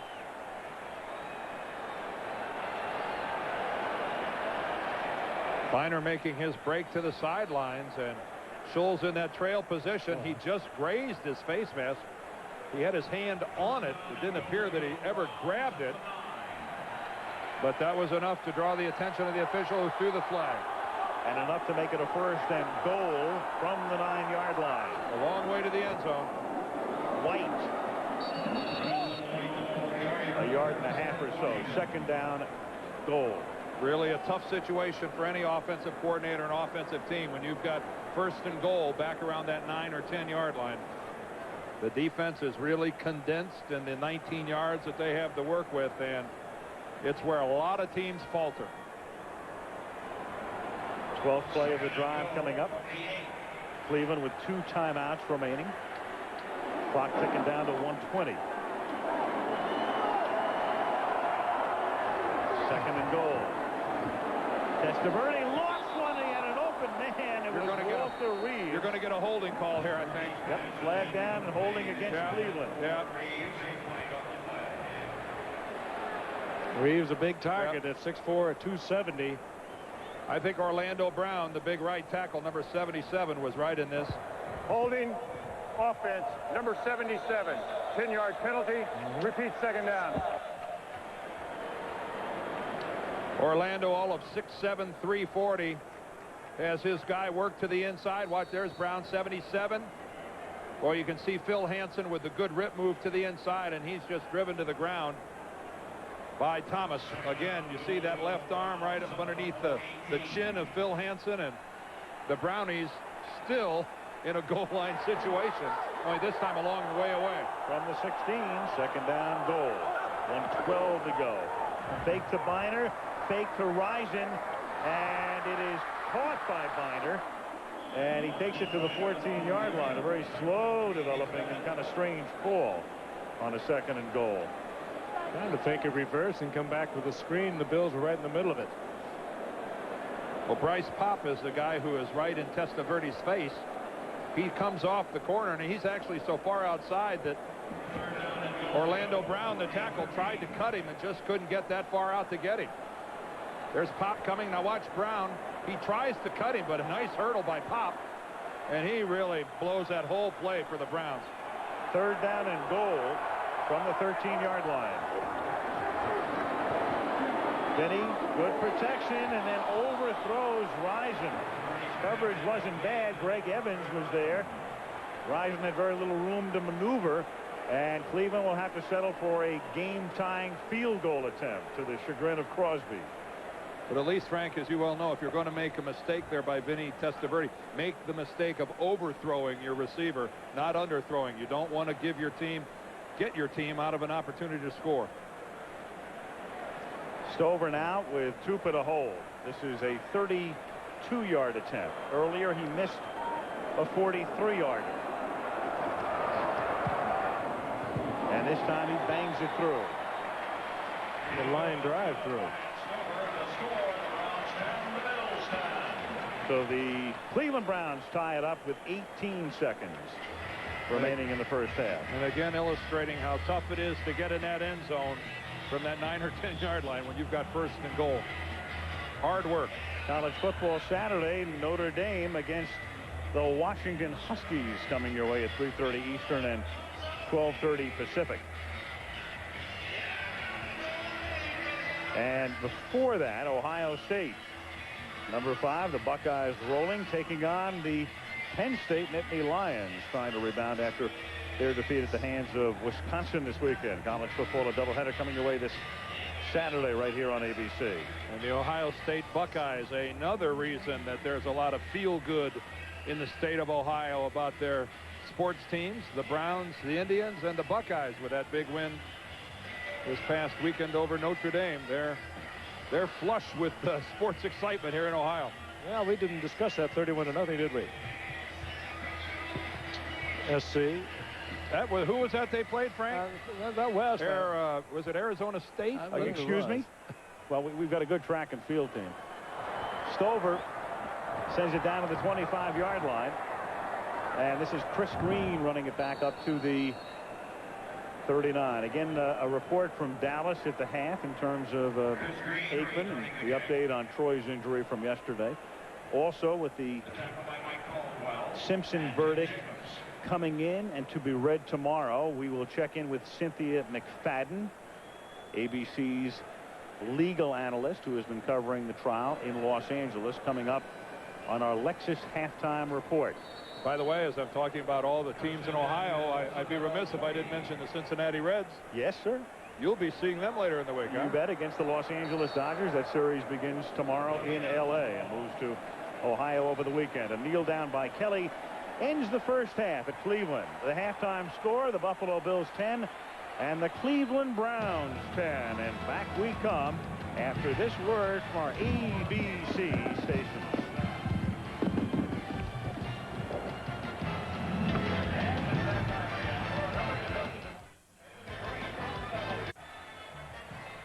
Cleveland Stadium looks normal from the air, but inside it's like the Fog Bowl. There's no wind here tonight. They shot off all of those fireworks at the half, and there's the residue. Thought the first one was going to get you. Your hair went straight up in the air. I don't know how you didn't.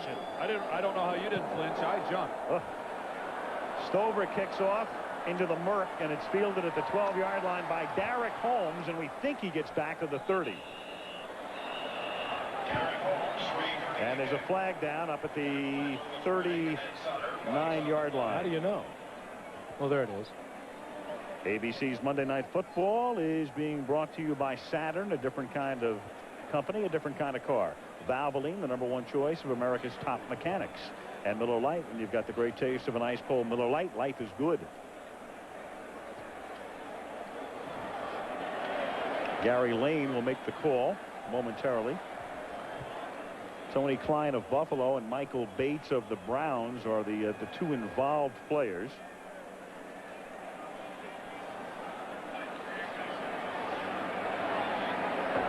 Personal foul, unnecessary roughness, number 83 on the receiving team, number 88 on the kicking team. Penalties offset, first down.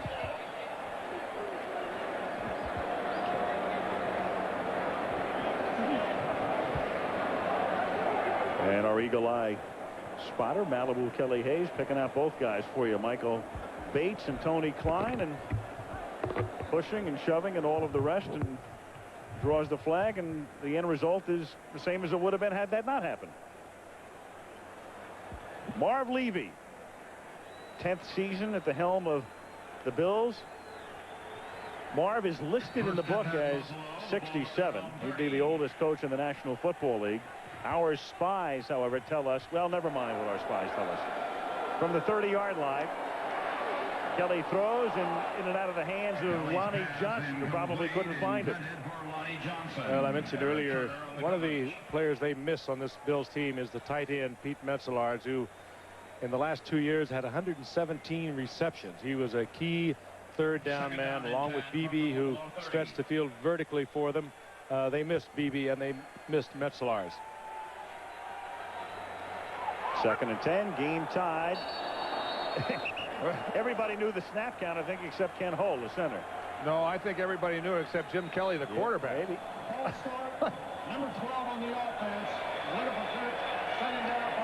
I think Jim Kelly. That's a good call by the officials to call that on Kelly as a false start, because he backs out. Sans football. Sans. 2nd down and 15 from the Buffalo. 2nd and 15 at the 25-yard line. 14 seconds into the third quarter. Kelly, and it's caught by Andre Reed, who was shaken up in the first half and spent a lot of time on the sidelines. Back in now, a little short of the first down. It'll be 3rd and a yard. Boy, does Jim Kelly take a shot right in the knee. Rob Burnett, the defensive end, fell right on Kelly, and he got up limping a little bit. You know, Jim's had a history of knee problems. Take a look at number 90, Rob Burnett, as he goes right into the knee of Jim Kelly, and he's definitely hobbling. Let me correct it. 3rd down and 11 at the 29-yard line. And it is Thurman Thomas picking up the first down, getting into Cleveland territory. Finally tackled at the 45 by Stevan Moore. So 3rd and long, and it's Kelly to Thomas, and that's got a ring to it, doesn't it? Yes, it's happened before, hasn't it? Kelly to Thomas, Kelly to Reed, take your pick. Kelly now 13 of 16, and coming all the way across the field, Thurman Thomas, who we were told would be used as a receiver tonight. Many times they're going to put him on the outside, and when they do that, they'll bring in the rookie Derek Holmes.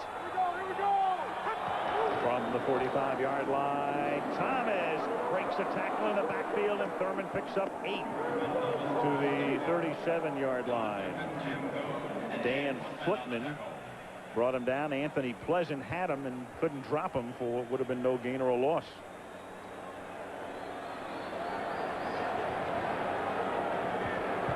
At the 37. Thomas only in his 8th year coming into tonight. He had handled the ball over 2,500 times for the Bills, and we go back to Oklahoma State, they used him over 800 times there, and he gets a little breather as Derek Holmes is in. Holmes, the rookie, takes it to the 32-yard line. Derek Holmes was not only picked in the 7th round, which is the last round, but he was a compensatory pick. They add extra draft choices at the end of that round, depending on how many free agents you lose. So they expand the draft, and that's how they picked up Holmes. Otherwise, he would have been a free agent. Reed makes the catch, seeks the first down, and is very close. And that's the 620th time that Kelly and Reed have linked on a pass, and they are the greatest pitch and catch combination in NFL history. Not in terms of touchdowns, but in terms of completions. I think Marino and Clayton are number 1 in that respect. Right. This is a little out to Reed, but there is nobody better coming across the middle than Andre Reed either. And he got the first down, and here is Derek Holmes finding room through the middle. Turner brings him down after he picks up 5. You know, if you change jerseys, put a 34 on him, he looks a lot like Thurman Thomas. They run in a very similar fashion, sort of a wide stance, a little shuffle step, a quick cut, very quick off the ball. The major difference, he's about 25 pounds heavier than Thurman. He's 20. Andre Reed closing in on 700 receptions. Here's Holmes on 2nd and 5, and he gets taken down inside the 15-yard line. It'll set up a 3rd and a deuce with 11:40 remaining in the third quarter. Buffalo and Cleveland tied 10-10. And that solitary figure coming in is Thurman Thomas. 3rd down and 2. Big 3rd and 2 for the Bills.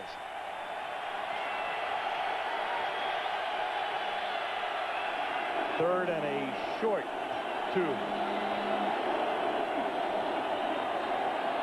Kelly buying time. Off his back foot, and he just flings it into the pound. And he gets pounded. Tried to give a Rawlings biscuit to the dog crowd. Well, they had excellent coverage by Stevan Moore against Lonnie Johnson. Kelly was locked up with him all the way. He wanted to go with him, and it was just good coverage on the part of Moore. Yeah, because the protection right away, Frank, you're right, is adequate. He's forced out by the inside rush of Anthony Pleasant, but nobody anywhere downfield was open. Now a 30-yard field goal attempt off the foot of Steve Christie. Chris Moore puts it down, and Christie bangs it right through. Officially 31 yards. Buffalo back on top. 11-10 remaining in the third in Cleveland, where the Bills now lead the Browns 13-10. Black & Decker presents How Would You Fix It? $2. Thank you. Tonight's question: how would you fix the Browns offense? I expect more from Testaverde and the Browns offense. Vinny's thrown it. We don't have any catchers out there tonight. The Bills are doing a good job. We can't get our running game going. If I was Belichick and Modell, I'd start playing Zaire. We got to look to the future. If I was Vinny, I would give those receivers some of that sticky stuff to put on their fingers. That's how I'd fix it. No one can save you now. Hey, bet we could. Fools, we will defeat you and take your Miller Lite. Not if we choose the weapon. Paper football, very clever. You kick off.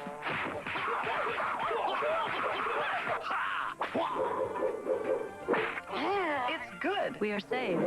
When you've got the great taste of an ice-cold Miller Lite, life is good. You are worthy opponents. Let us celebrate. I know a good sports bar around the corner. Life is good. 5 years ago, I started hauling cars for Saturn. Man, that was something. People wanted to know all about them. What kind of car is that? A Saturn. Can I get it with a sunroof? Can I get one with leather?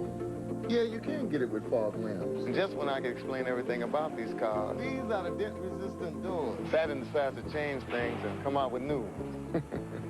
Oh, well. Here we go again.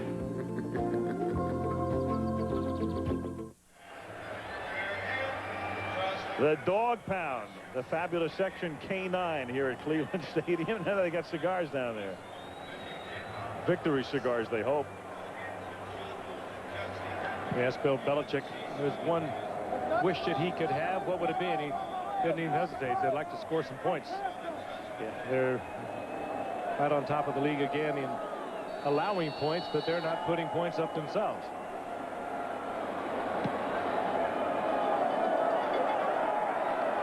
Moore's kick taken by Ernest Hunter. And the rookie, who will dazzle you from time to time, takes it back up to the 39-yard line. Sam Rogers makes the hit. Pretty flashy right there. He's out of Southeast Oklahoma State. A free agent, and he can be great, and he can get you in trouble. Spirit of Akron, the Goodyear blimp, hovering high above Cleveland Stadium.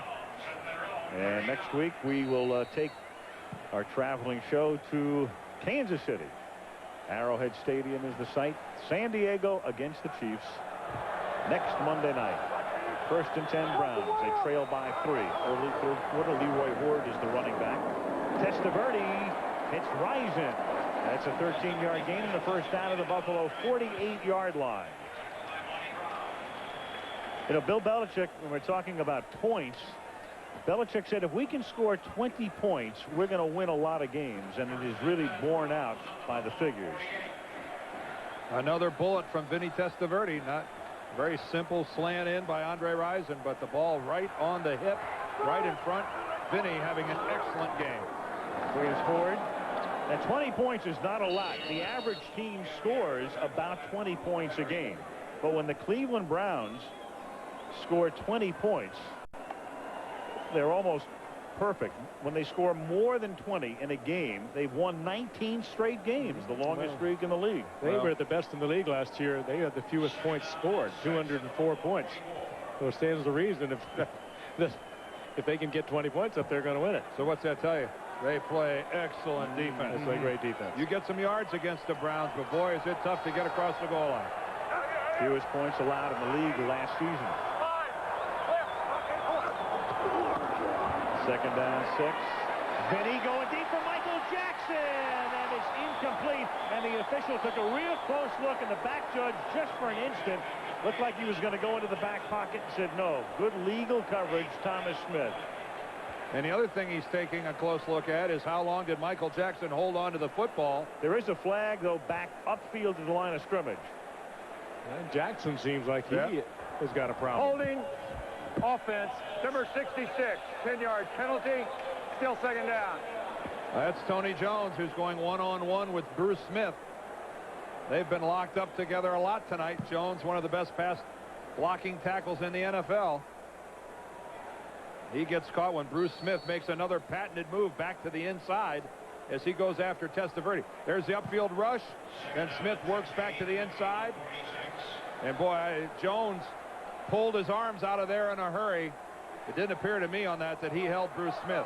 That was a nice job by Jones of getting his hands out of there. Didn't seem to slow Bruce Smith down at all. One Smith on one end and the other on the other end. Busting that play up as the catch is made here by Derek Alexander, who ran the punt back for the touchdown in the first half. He's tackled at the 44-yard line. And that will make it 3rd down and 6. Well, Derek Alexander has got big play written all over him. It should be a mission of the Cleveland Browns to get the football in his hands as many times as they can during the course of a football game. This guy explodes every time he has it. 3rd down and 6. The key for him has to be to catch the ball. He had a problem last year in the playoff game with Pittsburgh with the early drops. And he throws, and the catch is made by Andre Rison, and that's a 1st down at the 30-yard line. Here's a man who doesn't drop them very often, and what a remarkable career he had. He came into tonight only with 9 receptions, and he was averaging 80 receptions over the past 6 years at Atlanta. And perhaps the best thing about Andre Rison is the way he's handled this. He said, my time will come. Well, it's coming Good little tonight. move there. A little sprint that Burris bought all the way, came back to the ball, and well thrown by Testaverde. Well, his time is tonight. He only had 9 receptions coming into tonight's game. He already has 5 for 83 yards in this contest right here. So Vinny and Andre starting to work it out. He's already exceeded his total from the first 4 games, and this play is dead before it starts. Whistles blow. Prior to the snap, false start, 87 offense, 5-yard penalty, still 1st down. Keenan McCardle. Yeah, we've seen a false start by a wide receiver for the Browns. We saw Russell Copeland, a wide receiver for the Bills, line up in the neutral zone. Wide receivers making some silly mistakes tonight. Well, you look at those 2 coaches. I mean, football has been their life. Bill Belichick, as young as he is, he's been in the game for so many years. And Marv Levy goes all the way back to what, high school in St. Louis? Yeah, St. Louis Country Day School. It was his first coaching job. Belichick, I mean, he looks like a kid. It's his 21st straight season as a coach. And Testaverde may have had his arm jarred as he got it away. I think Cornelius Bennett. Yep. Just got enough of the arm. Well, does Bennett make a lot of plays? So many forced fumbles over the career. So many fumbles recovered. He is great in pursuit from the backside. He has tremendous speed. Has caused so many fumbles. Well, he goes so far upfield on that play. I'm sure Tony Jones, the left tackle, thought he had him blocked. But, geez, he gets there just enough to get his fingertips on the arm of Testaverde and aborts the throw.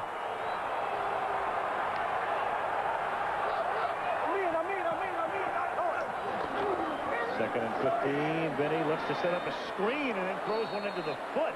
Smart play. Bruce Smith. Smart play.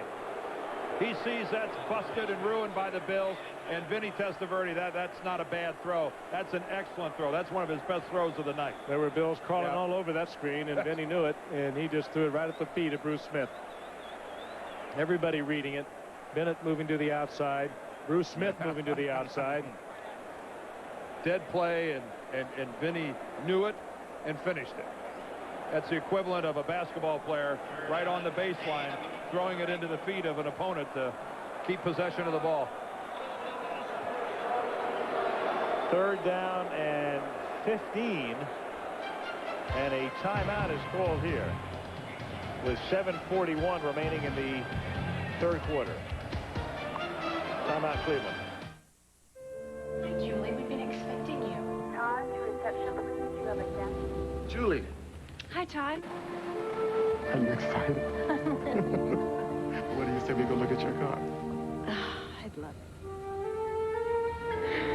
Okay. Is that my car? This is Julie, and this is her first new car.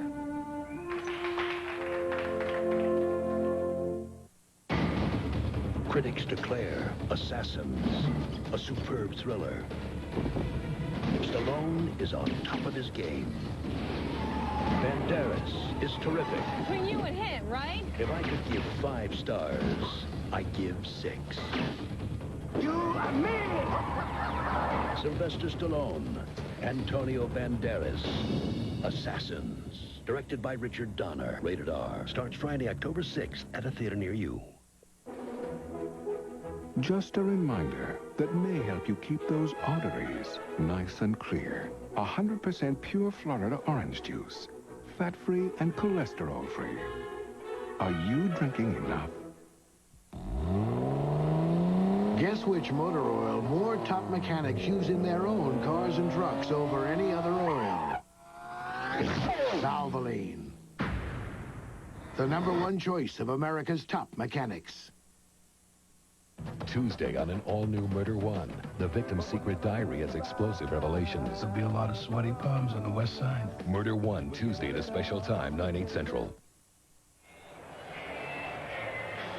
Well, on the right is Art Modell, the longtime owner of the Cleveland Browns. Senator Alphonse D'Amato is the man smoking the cigar on the left as the Senator out of Long Island. I presume he's here because of Vinny Testaverde. The gang looks on, 3rd down and 15 at the 34-yard line, and this is Ernest Minor on a 3rd and long, taking it to the 29, provoking a chorus of boos, and it will set up a long field goal attempt in an effort to tie the game. And of course, the Senator could be rooting for Buffalo. I would think that would be the honorable thing for a senator from New York State to do. Buffalo, quick to tell you, the only team in New York State. Yes. 47-yard field goal attempt now for Stover. Tupa puts it down. Stover's kick is good.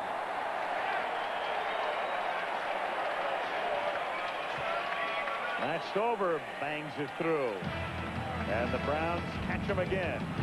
6:59 left in the 3rd, and the game tied 13-13.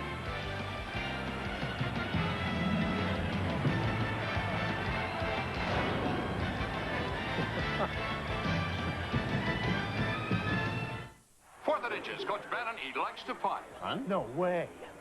Whoa! Check this out. Attention, Coach Bannon. Go for it. Be a man. Oh, what do you know, Steve? They're going to go for him. Just a reminder, when you've got the great taste of an ice cold Miller Lite, life is good. Do you like my new hat? Kozak drops back to pass. Jones is open in the end zone. Throws it to Jones, who dropped the ball. Bad toss. Gila punted. Yep. As the official airline of the 1996 Olympic Games, Delta is setting the pace for business travelers with an event of its own, the Around the World Relay. It's a team event, coordinating thousands of flights a day to cities throughout the world. So you can go from one plane to another, one place to another, in record time. Delta Airlines.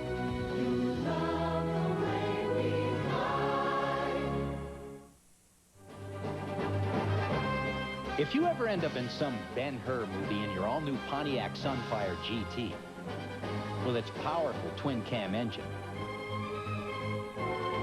you'll be glad you have a quick-handling sport suspension. And, of course, 150 horses. Introducing the all-new Pontiac Sunfire GT. Finally, a real set of wheels you can really afford. Tuesday at a special time, Jill's new friend gets too close for Tim's comfort. We were just sitting out in the Camaro talking. It's no big deal. I don't care. Camaro, what year? An all-new home improvement, Tuesday.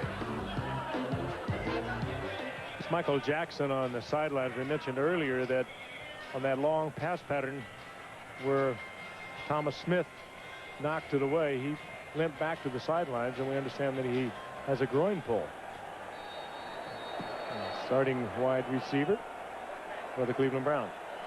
Stover to kick off now. The game time 13-13. The kick comes down into the arms of the rookie Derek Holmes. And he doesn't get any blocking, and down he goes at the 18. Mike Caldwell, the first to make contact with him.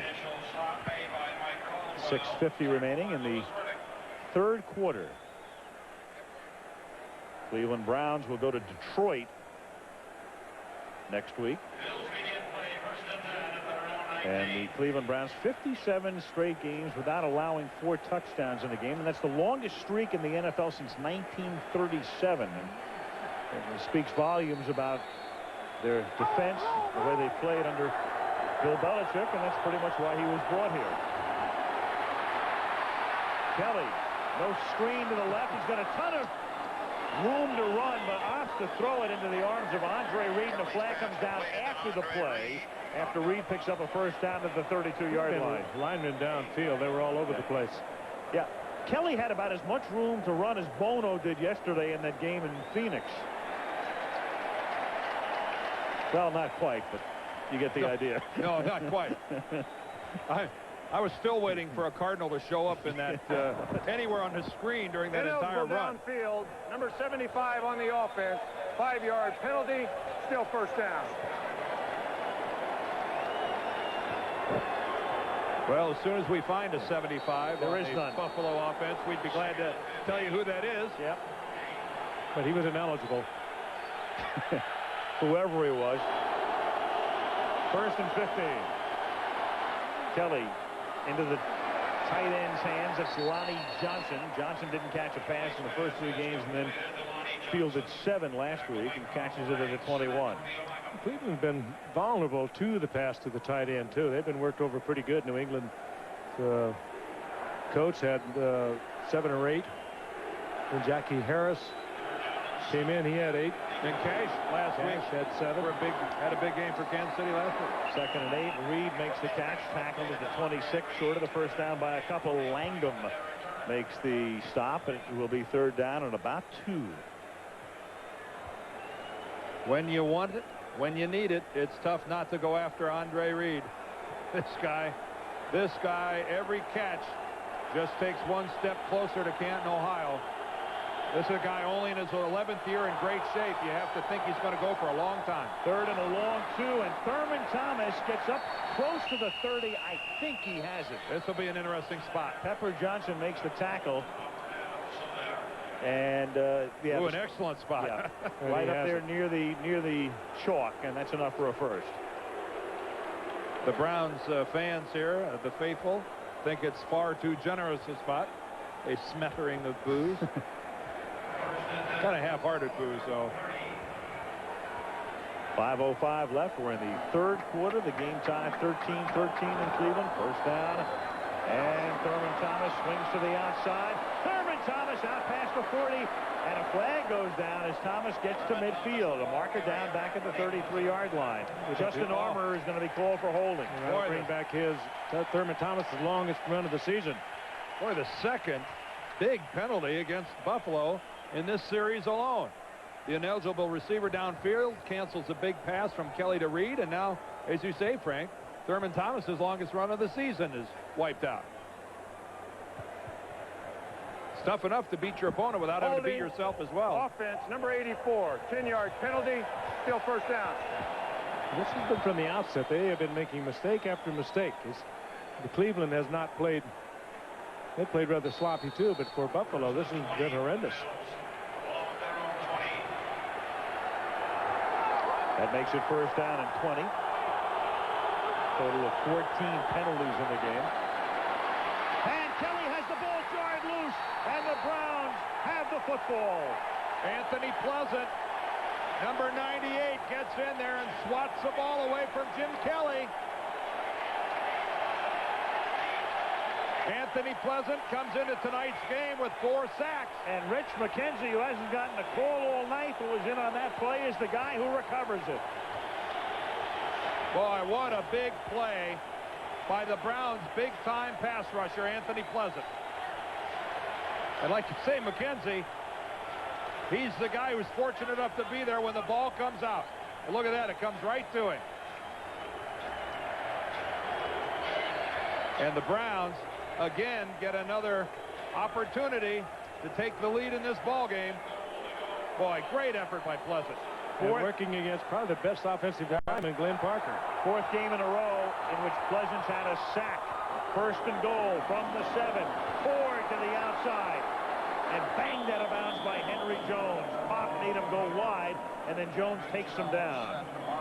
One thing, Pop has played some game tonight. He has pressured the passer. He's been at the point of attack for the run, and in great pursuit there. Holds Horde to literally no gain. Well, once you get up Leroy Horde's shoulders parallel to the line of scrimmage, you have done your job defensively.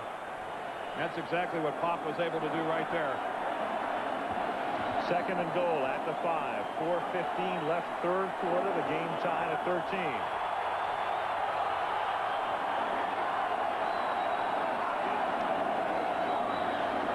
Benny, chased by Bennett, throws incomplete, intended for Biner. Cornelius Bennett that time with the big rush to put him down as he released. Third and goal. Bring Bennett on one side, Bruce Smith on the other. You better get rid of it quickly. Steve Crosby sending in the play. Crosby, a former Giants running back in the 70s, and started his coaching career with Miami, went on to Atlanta and New England, and second time around here at Cleveland, he's the offensive coordinator. He better go deep into the goodie bag here. Risen goes to the right. Alexander and McCardle split left. Benny looking left, throwing incomplete, tried to jam it in to Alexander. And so the Bills come up big, and Cleveland will have to settle for a field goal attempt. Marlon Kerner breaking the play up. Boy, an interesting choice on a quick slant at the goal line. That Derek Alexander is the choice of Vinny Testaverde. He's really well covered, but he's not the surest-handed receiver on the Browns. And he has it and has it knocked right out. Kerner, the rookie out of Ohio State, making a pretty good play, and that could well have drawn a flag. 23-yard field goal attempt. Chip shot for Stover, and he boots it through, his third of the night. So they have 3 field goals and a punt return to account for the scoring. And the Cleveland Browns, with Pepper Johnson dancing, have danced out to a 3-point lead.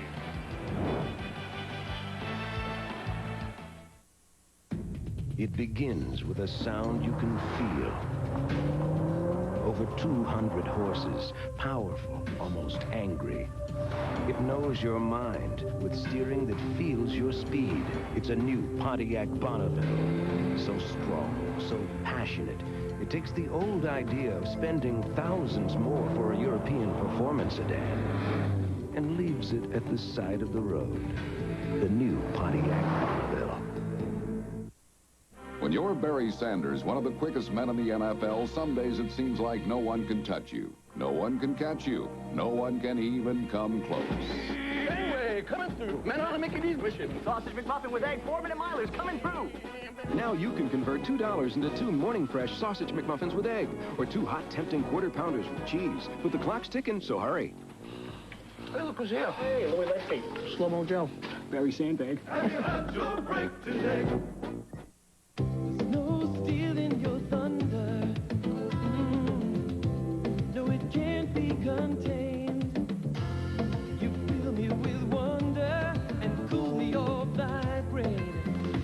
You're a part of me, that's the heart of me.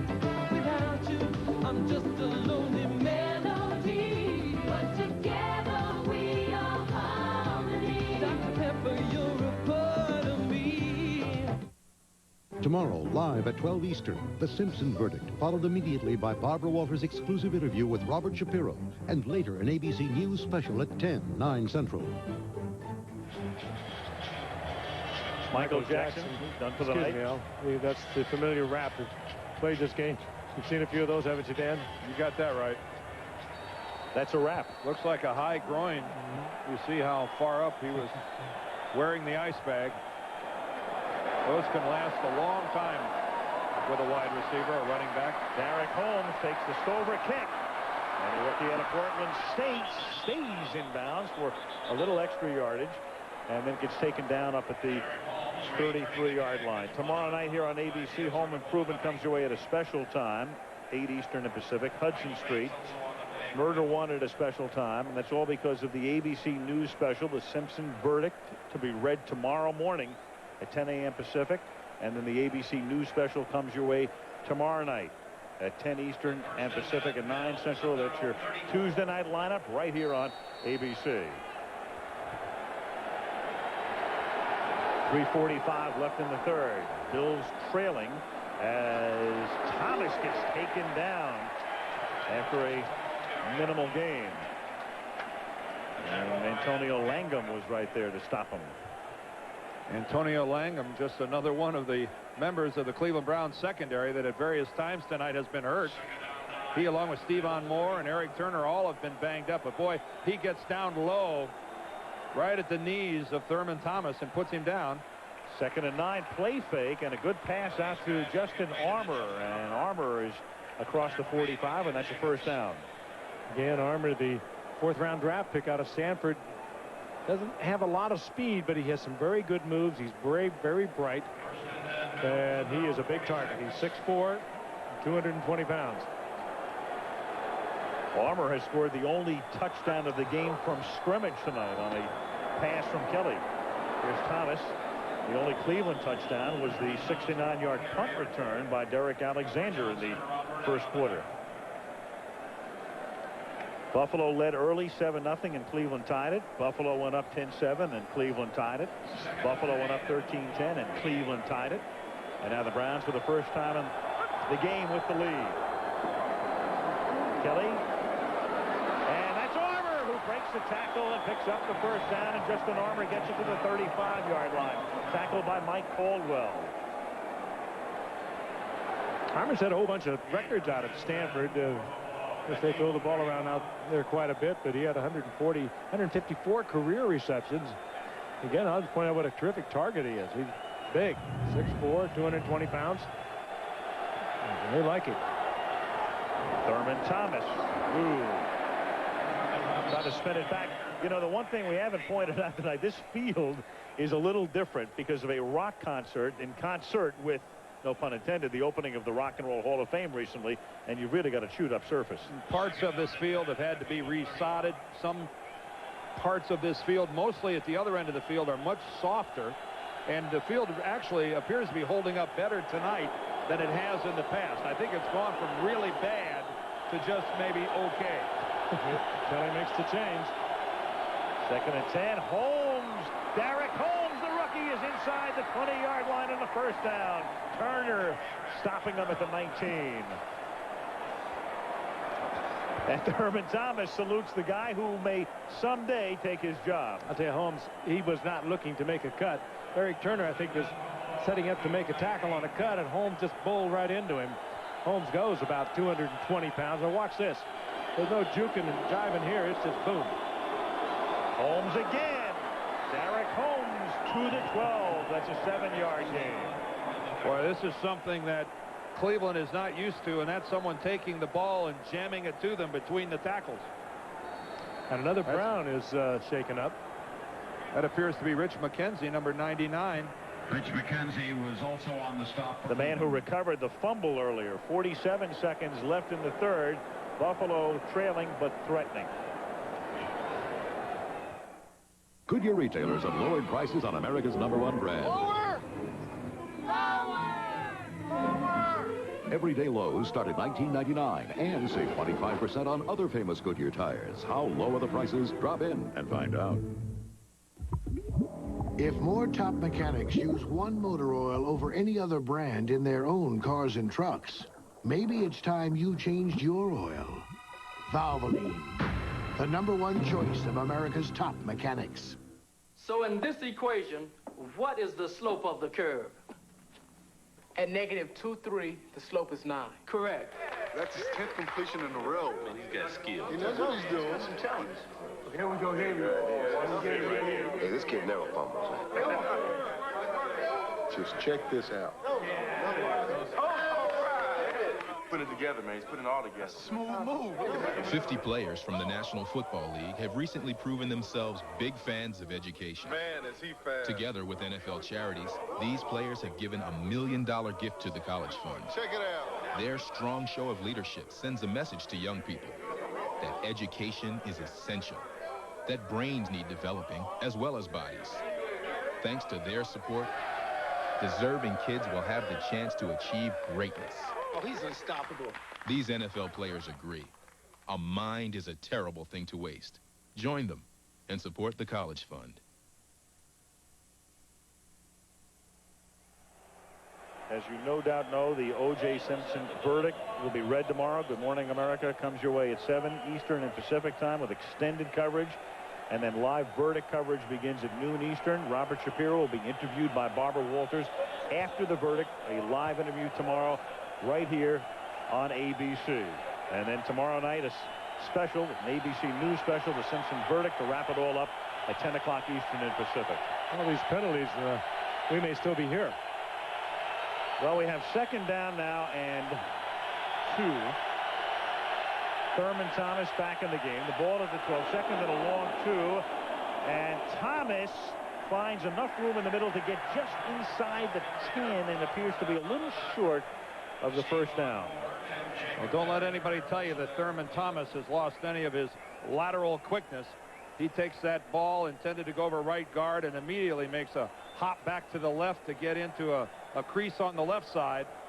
And that is vintage Thurman Thomas.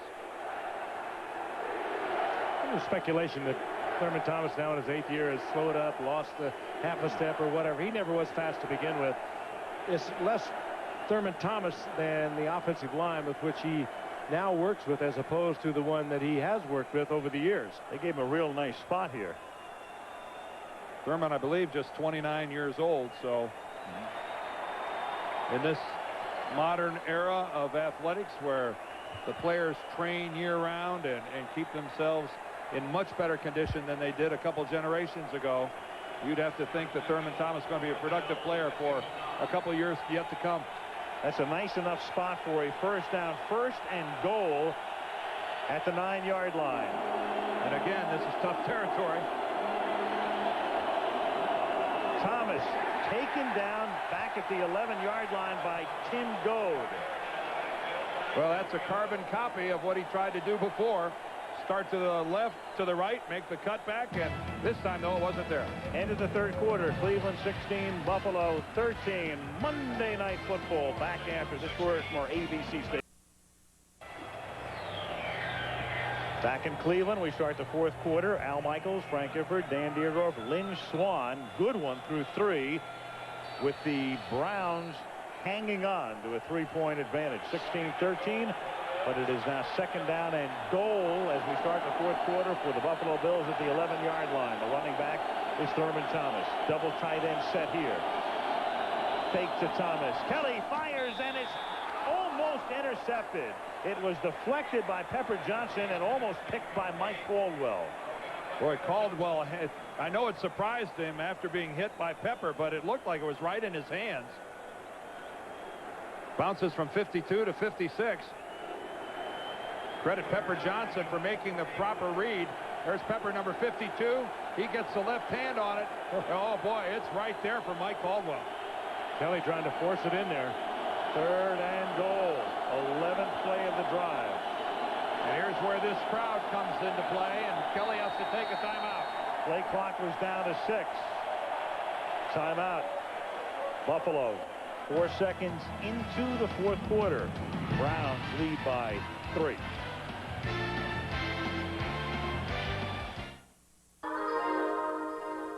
Introducing the new Plymouth Grand Voyager. It's filled with clever ideas. Now there's a sliding door on this side and this side. 27% more room for you and all your stuff. And seats that roll out of the way. A gazillion cup holders that hold almost anything. Plus more safety and greater visibility. You can carry more and do more. The new Plymouth Grand Voyager. It simply slides, folds, protects, unfolds, rolls, and drives better. Dearly beloved, we are gathered here today. This is dull. Doesn't have to be. And now the starting lineup. That groom from Texas, Billy Clyde Humphrey. And at Bride, a 5'6" debutante from Alabama, Nell Peterson. The Humphrey wedding brought to you by Miller Lite. When you've got the great taste of an ice cold Miller Lite, life is good. The vows are up. I do? I do. And they're good. Whoa, Nelly. That was beautiful, man. You got the winning color. This is my dog, Lou. We four-wheel together. It's quite a workout for the engine. I also deliver pizzas, which creates a lot of stop-and-go driving. I use Pennzoil because it's been good insurance for my car. Now with the revolutionary Pennstar molecule, Pennzoil clings to moving parts. Works like liquid ball bearings. I change my oil every 3,000 miles or 800 pizzas. Engine problems? Before you try a tune-up, try gum out first. The solution could be less than $5. The heart and soul of the defense, Smith and Bennett looking on. Keeping Bennett up. Well, yep. That's his way of working off a little anxiety right here as the offense tries to get them back on top. It is 3rd down and goal at the 11-yard line, and they'll come up in a set with Thomas and Holmes both in the backfield. Fake toss. Roll, come back the other way. Lonnie Johnson, the tight end, has it. He's inside the 10 and then thrown out of bounds inside the 5 by Stevan Moore. Key block out there for Johnson by Glenn Parker, the right tackle, who gets all the way across field. You know, these guys on the right side fake like they're run blocking. They go down on all fours, hide for a minute, and then go all the way across the field and make a block. That's almost got well executed. It was a misdirection with Kelly faking to Thomas out to the right and rolling behind him, throwing a dangerous play, throwing all the way across the field, and Johnson almost got it in. This is little more than an extra point in terms of distance. 21 yards for Steve Christie, and he missed it. Oh no! How do you do that? Steve Christie has been one of the best for years. Bruce DeHaven, the special teams coach, can't believe it. Nobody can. Cleveland says thank you very much. 16-13.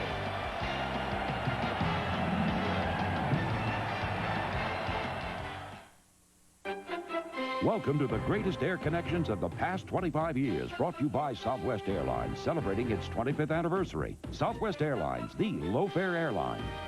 Unleashing their patented no-huddle assault, Buffalo's Jim Kelly and James Lofton converged on a Monday night ambush of the Bengals. The Bills' tandem combined for 220 yards and a pair of touchdowns in a dominating performance. Kelly looking, has time. There's the long one down the field, and it is caught for the touchdown.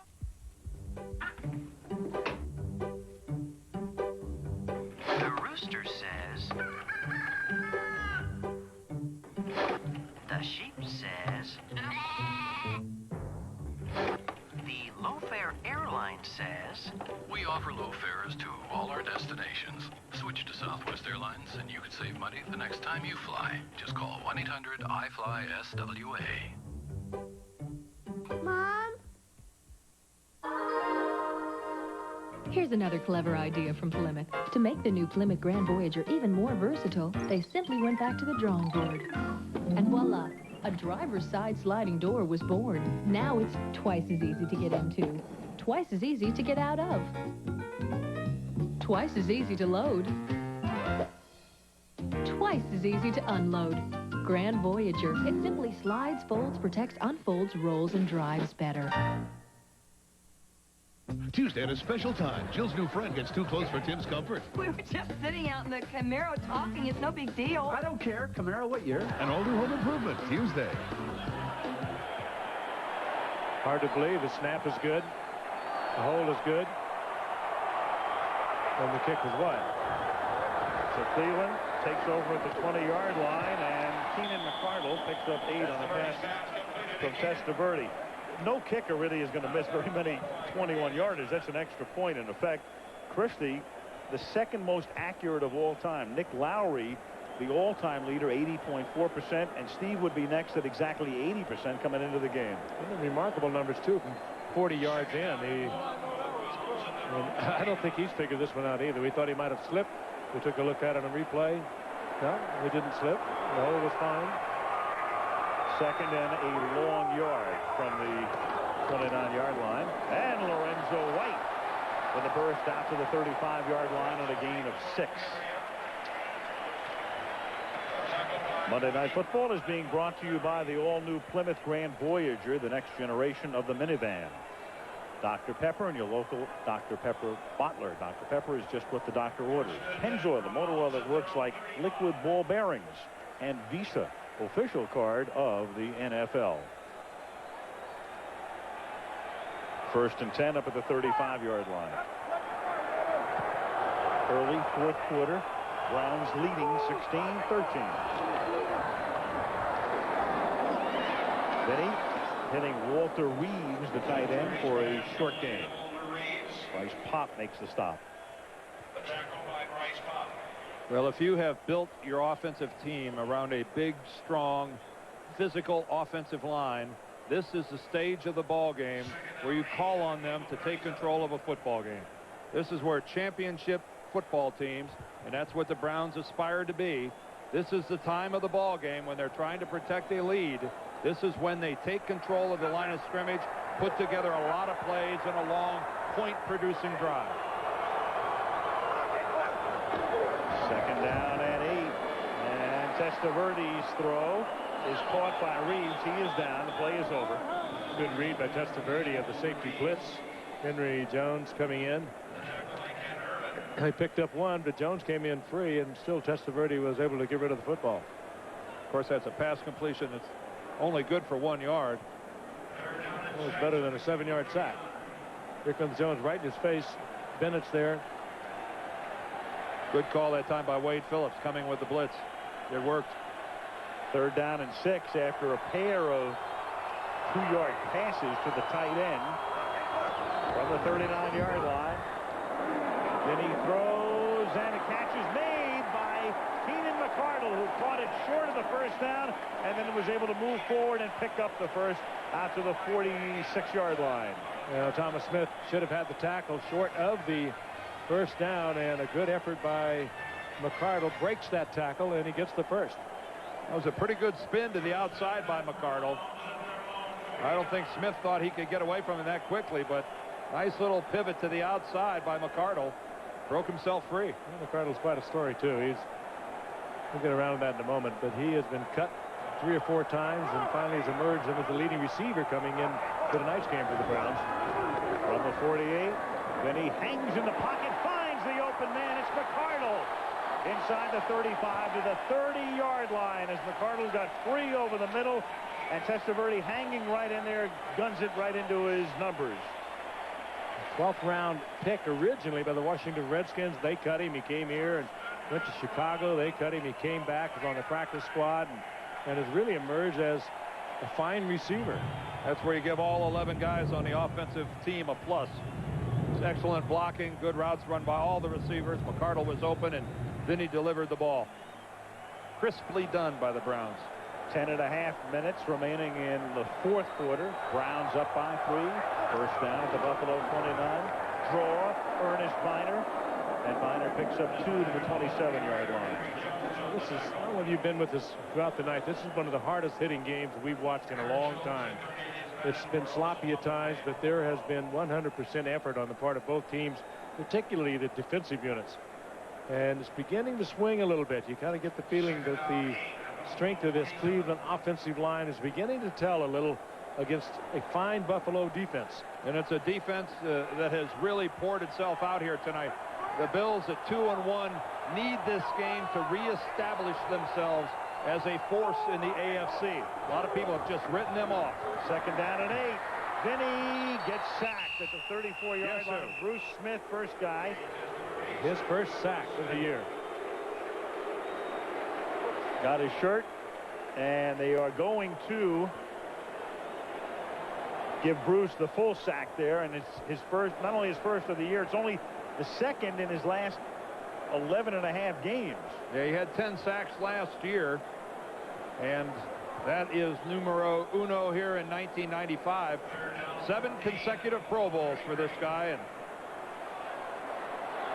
That's just good work to the inside and pretty good athleticism to jump and still be able to get the sack. 3rd down and 14. And Testaverde throws, and it's broken up. Marlon Kerner just did get over there. Andre Rison waiting for it, and Kerner breaks up the play. I don't think Kerner even knew he broke up the play. I don't think he did either, but he was in the position where he should have been. Had he been looking, he might have even got it. I don't think he ever seized the ball. No, he didn't. But credit him with the play. He's made a couple of them tonight, this rookie from Ohio State. A timely placement of the cranium. Using your head. Yes. They're going to punt. And what better place to put a pooch punt than toward the dog pound? Tom Tupa. High snap. And he tries to angle it, but kicks it too far. It's a touchback. Just does cross the goal line. And that kick will not win you best of show. No. It's a 14-yard net on that kick. That sends you to the kennel. Yep. Had a dream the other day. Canines were running the show. It was something. Bring me the cat. But if you want to be treated with respect, you gotta treat others with respect. Roll over. Whether they get around on 4 legs or 2. Of course, just between us mutts, it was kind of gratifying. Bold yet smooth, easy to drink. To see the whole world go into the dogs. Here's another clever idea from Plymouth. In the new Plymouth Grand Voyager, a seat is not only a seat, it's a table and a cup holder. It can come with a drawer, and one seat can convert into 2 reclining child safety seats. Overall, the Plymouth Grand Voyager seats are the best minivan seats on wheels. In fact, they're the only minivan seats on wheels. Clever idea. Plymouth Grand Voyager. It simply slides, folds, protects, unfolds, rolls, and drives better. When Dave Thomas created Wendy's Spicy Chicken Sandwich, he used a whole breast filet seasoned with his own blend of pepper and spices, but did he go too far? Very spicy. Wimp.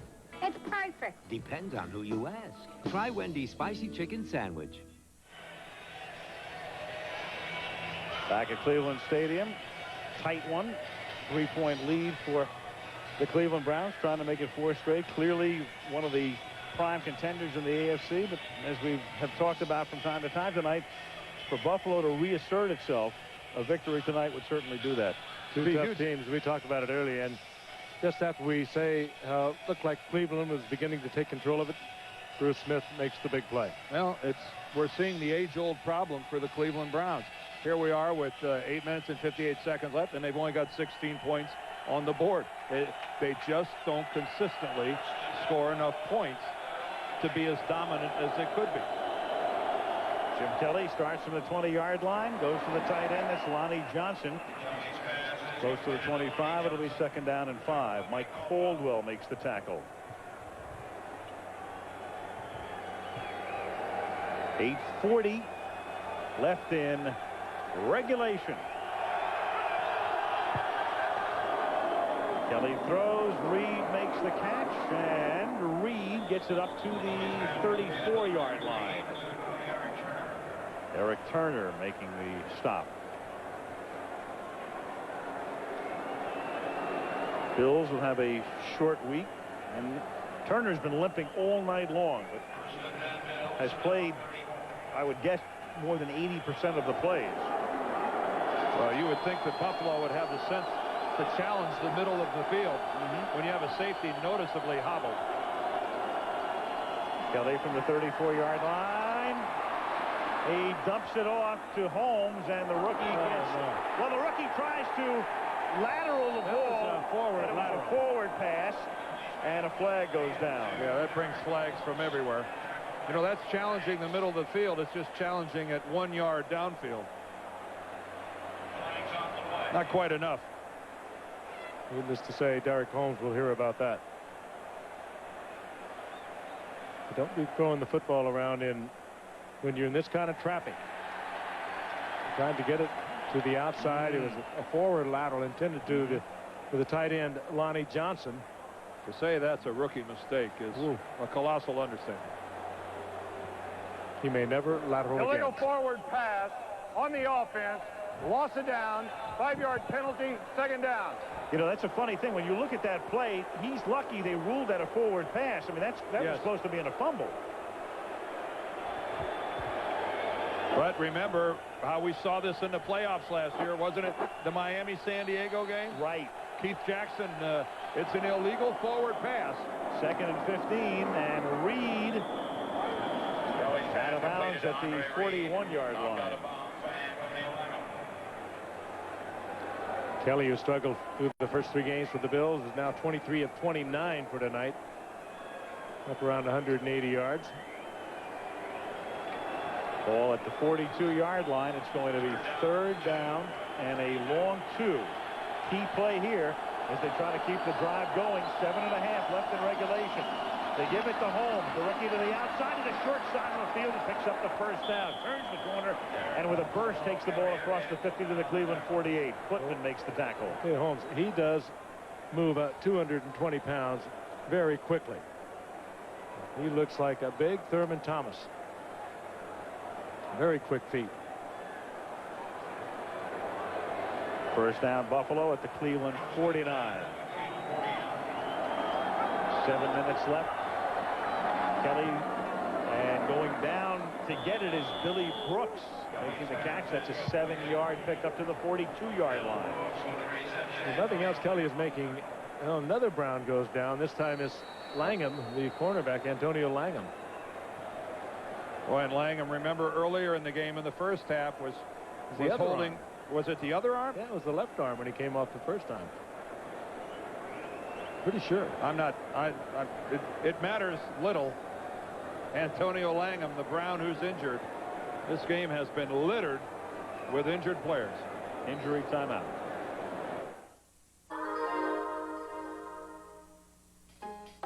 Here's another clever idea from Plymouth. Take the power of an advanced multi-port engine and the nimble agility of power rack and pinion steering, then expand on that idea considerably, and you'd have the new Plymouth Voyager Rally. Half sports car, half trunk. Clever idea. Plymouth Voyager Rally. It simply slides, folds, protects, unfolds, rolls, and drives better.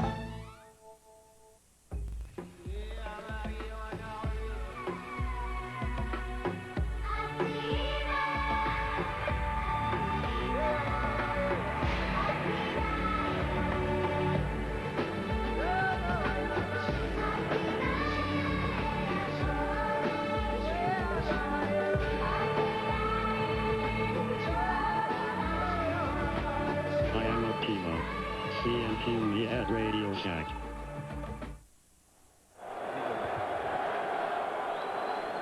Antonio Langham has come off the field, another injured Cleveland Brown. And Tim Jacobs comes in, and it will not take Tim Kelly too long to find young Tim Jacobs. It's a great secondary when it's intact for the Cleveland Browns. With the two safeties, we talked about them earlier, Turner and Moore, they're as good as there is in the game. But they have really taken their lumps tonight. And Eric Moore has been in and out of the game ever since the first quarter. Bill Belichick, he loves to be defensive coordinator. He loves to get in there with the players. Second down, 2 at the 41, 6:38 remaining in regulation. Kelly going deep. Kelly has a man, and who else but Andre Reed for the touchdown? Would I lie to you about Tim Jacobs? The most prolific quarterback-receiver combination in history in terms of completions, and they have just completed one of their biggest ever. Well, Langham came out, Jacobs came in, and it was not lost on Jim Kelly. It was just a straight fly pattern. He ran right by Jacobs. Well, Andre Reed, as we all know, so oftentimes called to work almost exclusively on the middle of the field since the departure of people like James Lofton and Don Beebe. Now he gets to run the fly pattern, and Jacobs in another world. Reed is not a speedster. No. And there's another hook by Christie. He missed it, and that is a big miss because instead of a 4-point lead, forcing Cleveland to score a touchdown, it's a 3-point lead. That is big. We're going to have a head case on the sidelines for sure with Steve Christie. He was totally bewildered after missing that short field goal, and now he is. This is hard to fathom how you can even get it up that high and miss it. You put that through the uprights, and that almost certainly removes the chance of a tie in this ball game. Now with the lead only 3 points, that certainly exists. Again, no slippage. The field goal he missed before was the shortest field goal miss ever for him. He's been in the league since 1990. That's the 3rd extra point he has missed. And we talked about the Buffalo special teams. We really didn't have Christie in mind. I mean, he's been one of the beacons more in terms of the punt coverage and the kickoff coverage and the kick returns as opposed to this. But by rights, the Buffalo Bills right now should be up by 7. By uprights. By uprights is right. A missed extra point, a missed field goal, both chip shots have instead turned into Buffalo chips. Christie to kick off. Well, he took it out on the kickoff, didn't he? Yeah, well, he's okay there. Bates downs it in the end zone.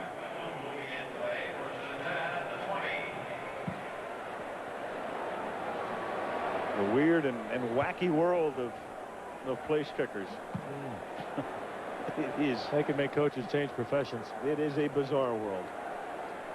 Great look. Lonely world. They sit and do nothing, you know, and then all of a sudden the whole thing comes crashing down on their shoulders. Not in this case, but so many times it does happen. Or the punter there talking to him about planting his feet. Well, he'll straighten you out. Yeah, that's always one way to get better. Talk to the other kicker.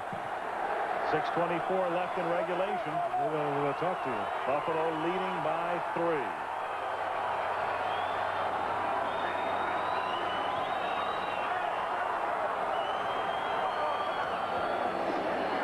Testaverde guns one and incomplete up at the 36. A little low. Andre Rison went down to try to get it, couldn't. Boy, and Rison makes his break to the inside, and he's there. He is right there, and this is one of the few passes tonight that Vinny has not thrown beautifully, although still it's right on the thigh of Rison. He almost did have it. Yeah, he had to sink and go down for it. Actually looked like the ball bounced off his leg. He wasn't able to keep it from hitting his thigh pad and bouncing away. 2nd down 10 at the 20-yard line.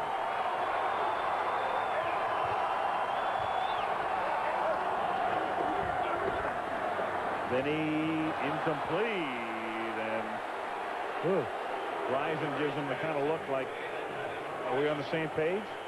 That's exactly what it was. One of them wasn't. A timing pattern, and Testaverde delivered it before what he thought was going to be the break to the outside, and he did not get the break to the outside by Rison.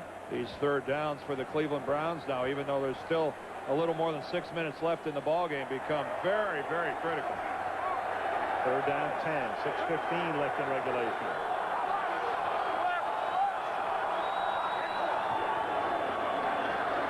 Testaverde going deep, blocks it perfectly into the arms of Rison, and a 1st down at the Buffalo 37-yard line over Ken Urban, the rookie from Memphis. I know that it will take a long time for Vinny Testaverde to win over the hearts of a lot of Cleveland Browns fans. But, folks, it's time to believe that this guy can take you places. But if you're a defensive coordinator, don't lock Ken Urban up man for man. Give him no help against Andre Rison. They paid the price.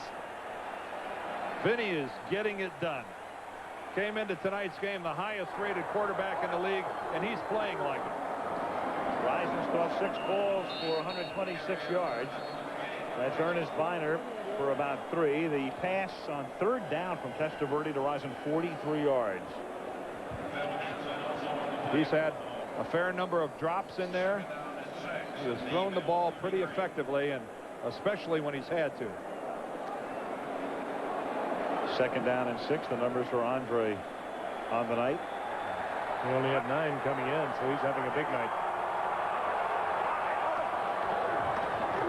Testaverde on 2nd and 6. Throws it into the arms of McCardle for a first down to the 23-yard line.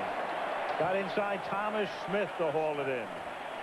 Well thrown, but also fine catch by McCardle.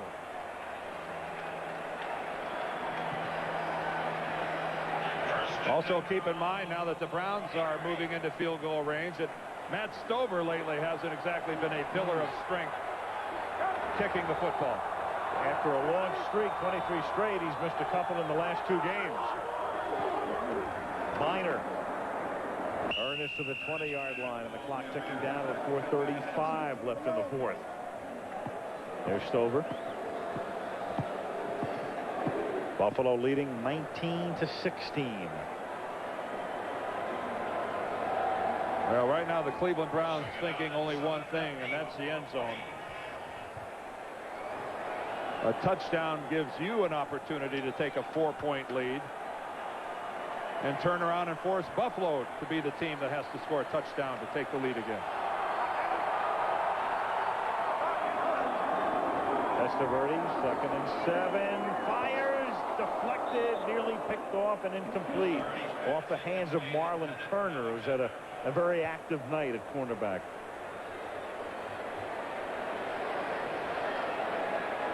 Critical 3rd down here now for Vinny Testaverde. He should put it in the air, but he'll be very careful with it because he is well within field goal range of Matt Stover to tie it up. Cornelius Bennett is the guy that gets his hands on the football. Good range by Bennett. Adept at coming from the outside or floating back in coverage. 3rd down and 7 at the 20. Good protection. He guns it, and it's incomplete. It may have been deflected. Rison wants a flag. There is none.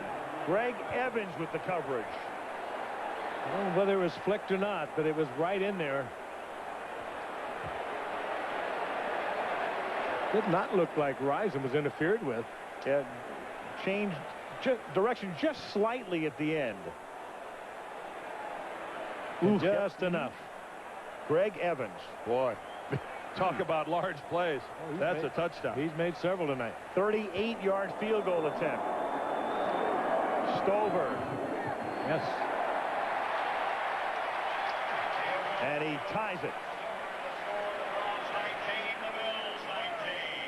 3:49 left in regulation at Cleveland Stadium.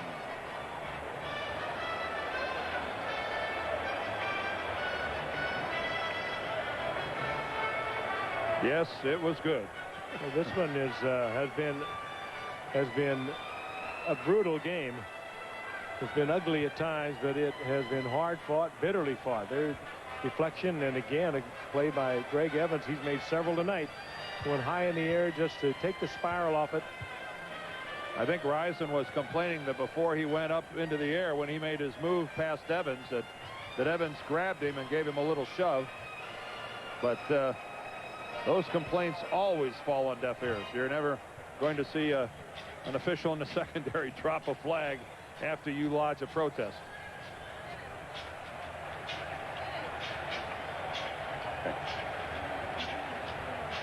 Andre Reed from Kutztown. Small school in Pennsylvania. The 2 Andres, 2 of the best in the business today. So Greg Evans, the man of the moment for Buffalo among many.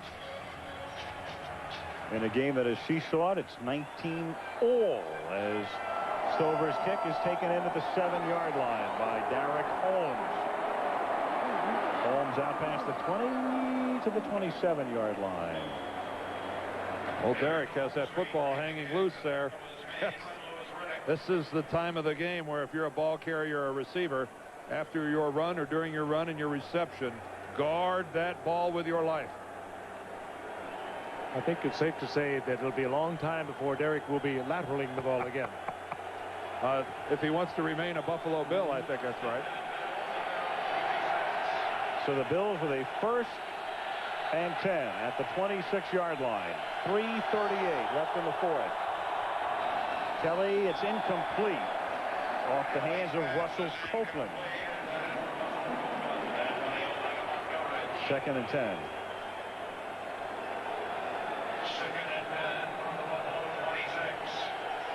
Antonio Langham back in the game for the Browns. His absence was costly. 2nd and 10 from the 26. Kelly fires. The catch is made by Copeland. And before he gets wrestled down, that's a first down up at the 45-yard line. Pepper Johnson and Antonio Langham in on the tackle. And that's Copeland getting away from Langham. Good jam at the line of scrimmage, but Copeland able to get away to the inside. Watch the jam here by Langham, 38. But he gives the inside away to Copeland, and there's no help coming from a safety until late when Eric Turner gets there. If I'm Jim Kelly, I keep working that side of the field.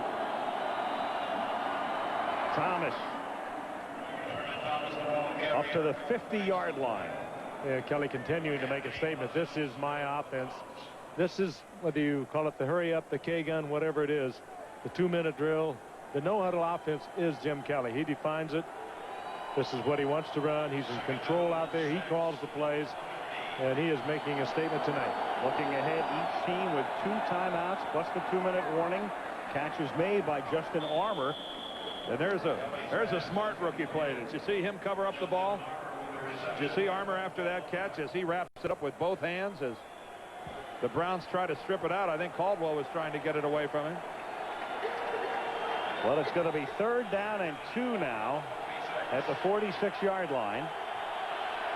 And the Bills really in no hurry to run this play off. They're going to let the clock tick down to the 2-minute warning. 3rd and a deuce when we come back to Cleveland. Game time.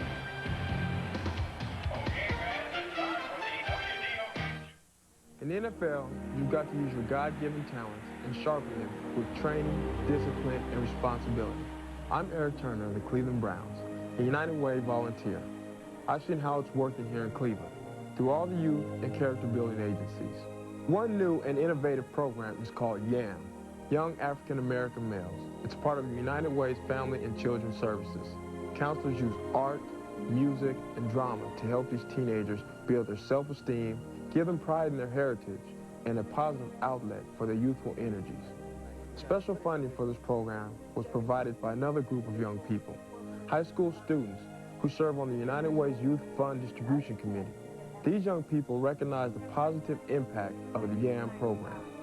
United Way and the National Football League are working to reduce crime and violence, drug abuse, and wasted lives. And your United Way contributions make it possible. United Way, reaching those who need help, touching us all. Program note, Wide World of Sports, the World Gymnastics Championships this Sunday at the times reflected at the bottom of the screen. You know, it'd be remiss, Al, if we did not, at this point, we'll talk about the San Diego Chargers and the Kansas City Chiefs coming up next Monday night. Steve Bono leading the Kansas City Chiefs yesterday with a 76-yard touchdown run and a very nervous Steve Christie on the sideline. I started to say we would be remiss if we did not wish Stephen Michaels and his new bride, Sherry, your son, Stephen. They were married yesterday, and we wish, or rather Saturday, and we wish them all the very best. Long life, good health, and happiness. I just have a message for Sherry Michaels. If Stephen's watching this game, I'm going to have a talk with the boy on the honeymoon. Thank you. All right, Pop. 3rd down and 2. As Thurman Thomas picks up a first down, moving the sticks as he takes it to the 42-yard line. What would you talk to him about? Well, I'll tell you on the ride home. 1st and 10 at the 42. Congratulations, Steve. Thank you. Good for you. I was congratulating Stephen. Okay. Here's Thomas. You're wondering to the 34-yard line. About this man, his range. In 93, he kicked one 59 yards against Miami. Tonight he's had problems. He's had a lot of problems. And he is, I would say his heart rate right now is a tad elevated. Here's Thomas on 2nd and 3. Thomas bursts through a hole and takes it down to the 15-yard line. Turner makes the tackle. Thomas's longest of the year. And they better watch out. They're liable to get too close. Well, time is of the essence now to the Browns. Clearly Buffalo in field goal range right now. Yeah, but Al, they're getting too close. Oh, yeah. Well, but if you're the Browns, you don't tempt fate again here. You have to start thinking about conserving some time. Buffalo's going to take as much time as they can off the clock and set up what they hope is a game-winning and, in effect, game-ending field goal. This is called cover up the ball time. Yes, sir. And that's Carwell Gardner to the 14-yard line. And the Browns... Well, I don't know why the Browns aren't taking a timeout. Well, I think they're making an assessment on how Christie has kicked the last 2 times. Yeah, but that's the only thing they can be thinking.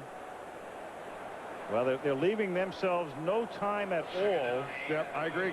And that's a very curious decision here because you just don't figure Christie's going to blow another one. Marv Levy, a little concerned that they were going to let it go all the way down. Of course, with 2 timeouts, there's a limit to how much they could have stopped it twice, but Buffalo still could have let it run down the full 45 seconds from 3rd to 4th before they kicked the ball. Dan, that heart rate you spoke of Steve Christie has just doubled.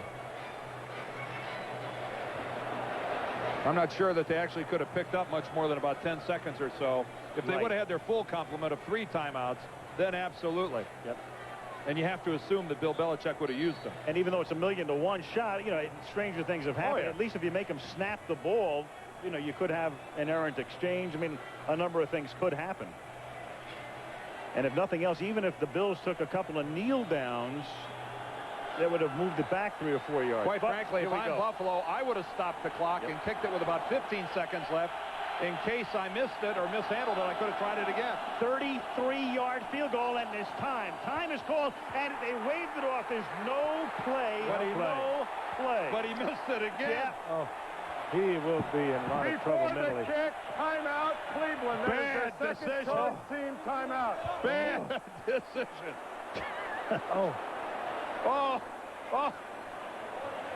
Steve Christie has now hooked, and I mean duck hooked, his last 3 kicks. Somebody's got to turn his hand over. 2 of them counted. That one did not, luckily for Christie and the Bills. I'm going to be calling for volunteers on the sidelines. Now, how much of a tendency will there be now? Pepper Johnson's the guy that's going to call it here, right in the middle of your screen. Here he takes the timeout, and it's given to him well before the snap.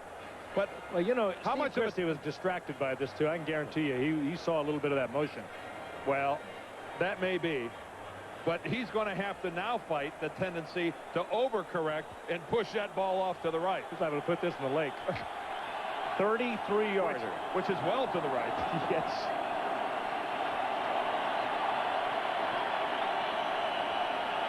Well, if you're Cleveland, I'm not sure I don't use my other one here.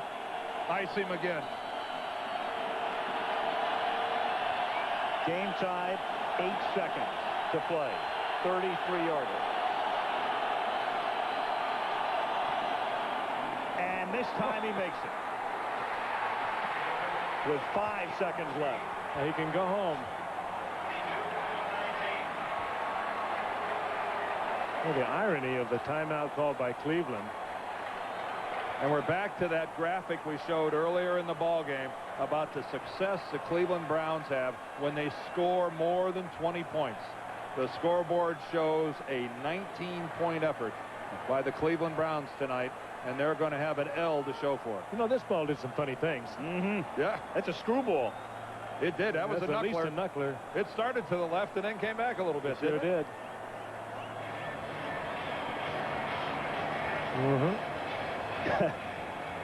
Buffalo has seen its full complement of missed field goals. Just the one in Tampa. Oh, no, that's January of '91. Let Scott Norwood up alone. Nobody's brought him up. But I know one thing. If Christie would have missed that, he would have had to swim the shores of Lake Erie to get back to Buffalo. And if you swim the he would not have been on the charter. You know, if you swim the shores of Lake Erie back toward Buffalo, you eventually wind up on the Niagara River, and you know where that goes. Right over the fall. Yes. And that was unsuccessfully tried here recently, wasn't it? Yes. Well, the Buffalo Bills can once again say We're back again.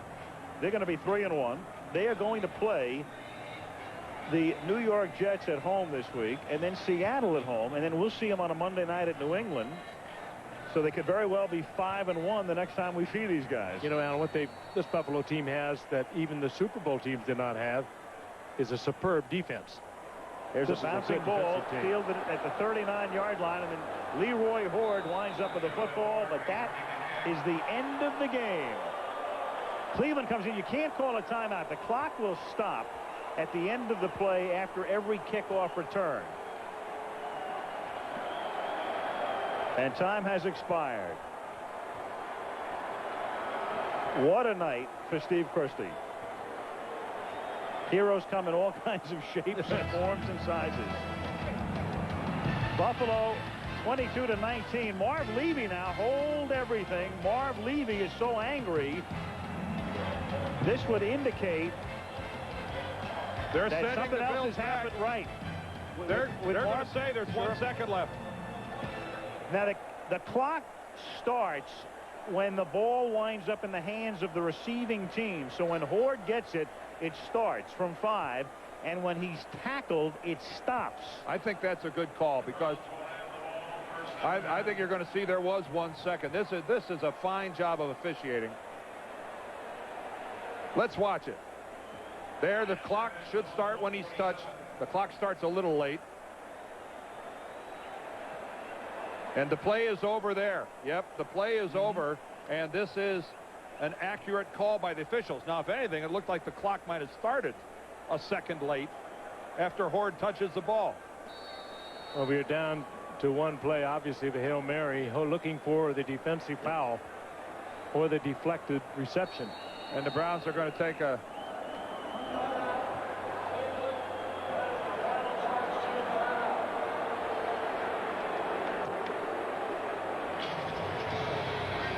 Well, in what has been a very strange game played on a very strange night, the Cleveland Browns are going to get 1 more shot. That's former Cleveland Brown defensive back Jim Shopner, the quarterback's coach, who was trying to explain to Marv Levy what was happening. Marv, an English literature graduate, Harvard man. Believe me, has a very colorful vocabulary. Yes, he does. He was expressing to Gary Lane words other than I don't that believe with which he earned his master's and got his Phi Beta Kappa key. I don't think he was quoting Shakespeare and Chaucer when he was talking to Gary. College, is it? Well, here we go.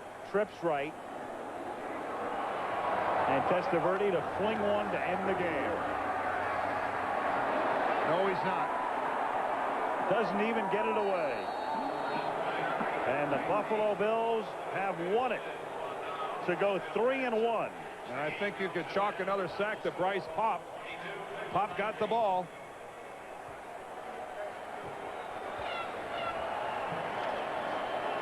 And the clock finally strikes midnight on this one, as the Buffalo Bills win it by a score of 22-19. Talk to you from Kansas City next week. Until then, Al Michaels, Frank Gifford, Dan Dierdorf, Lynn Swan.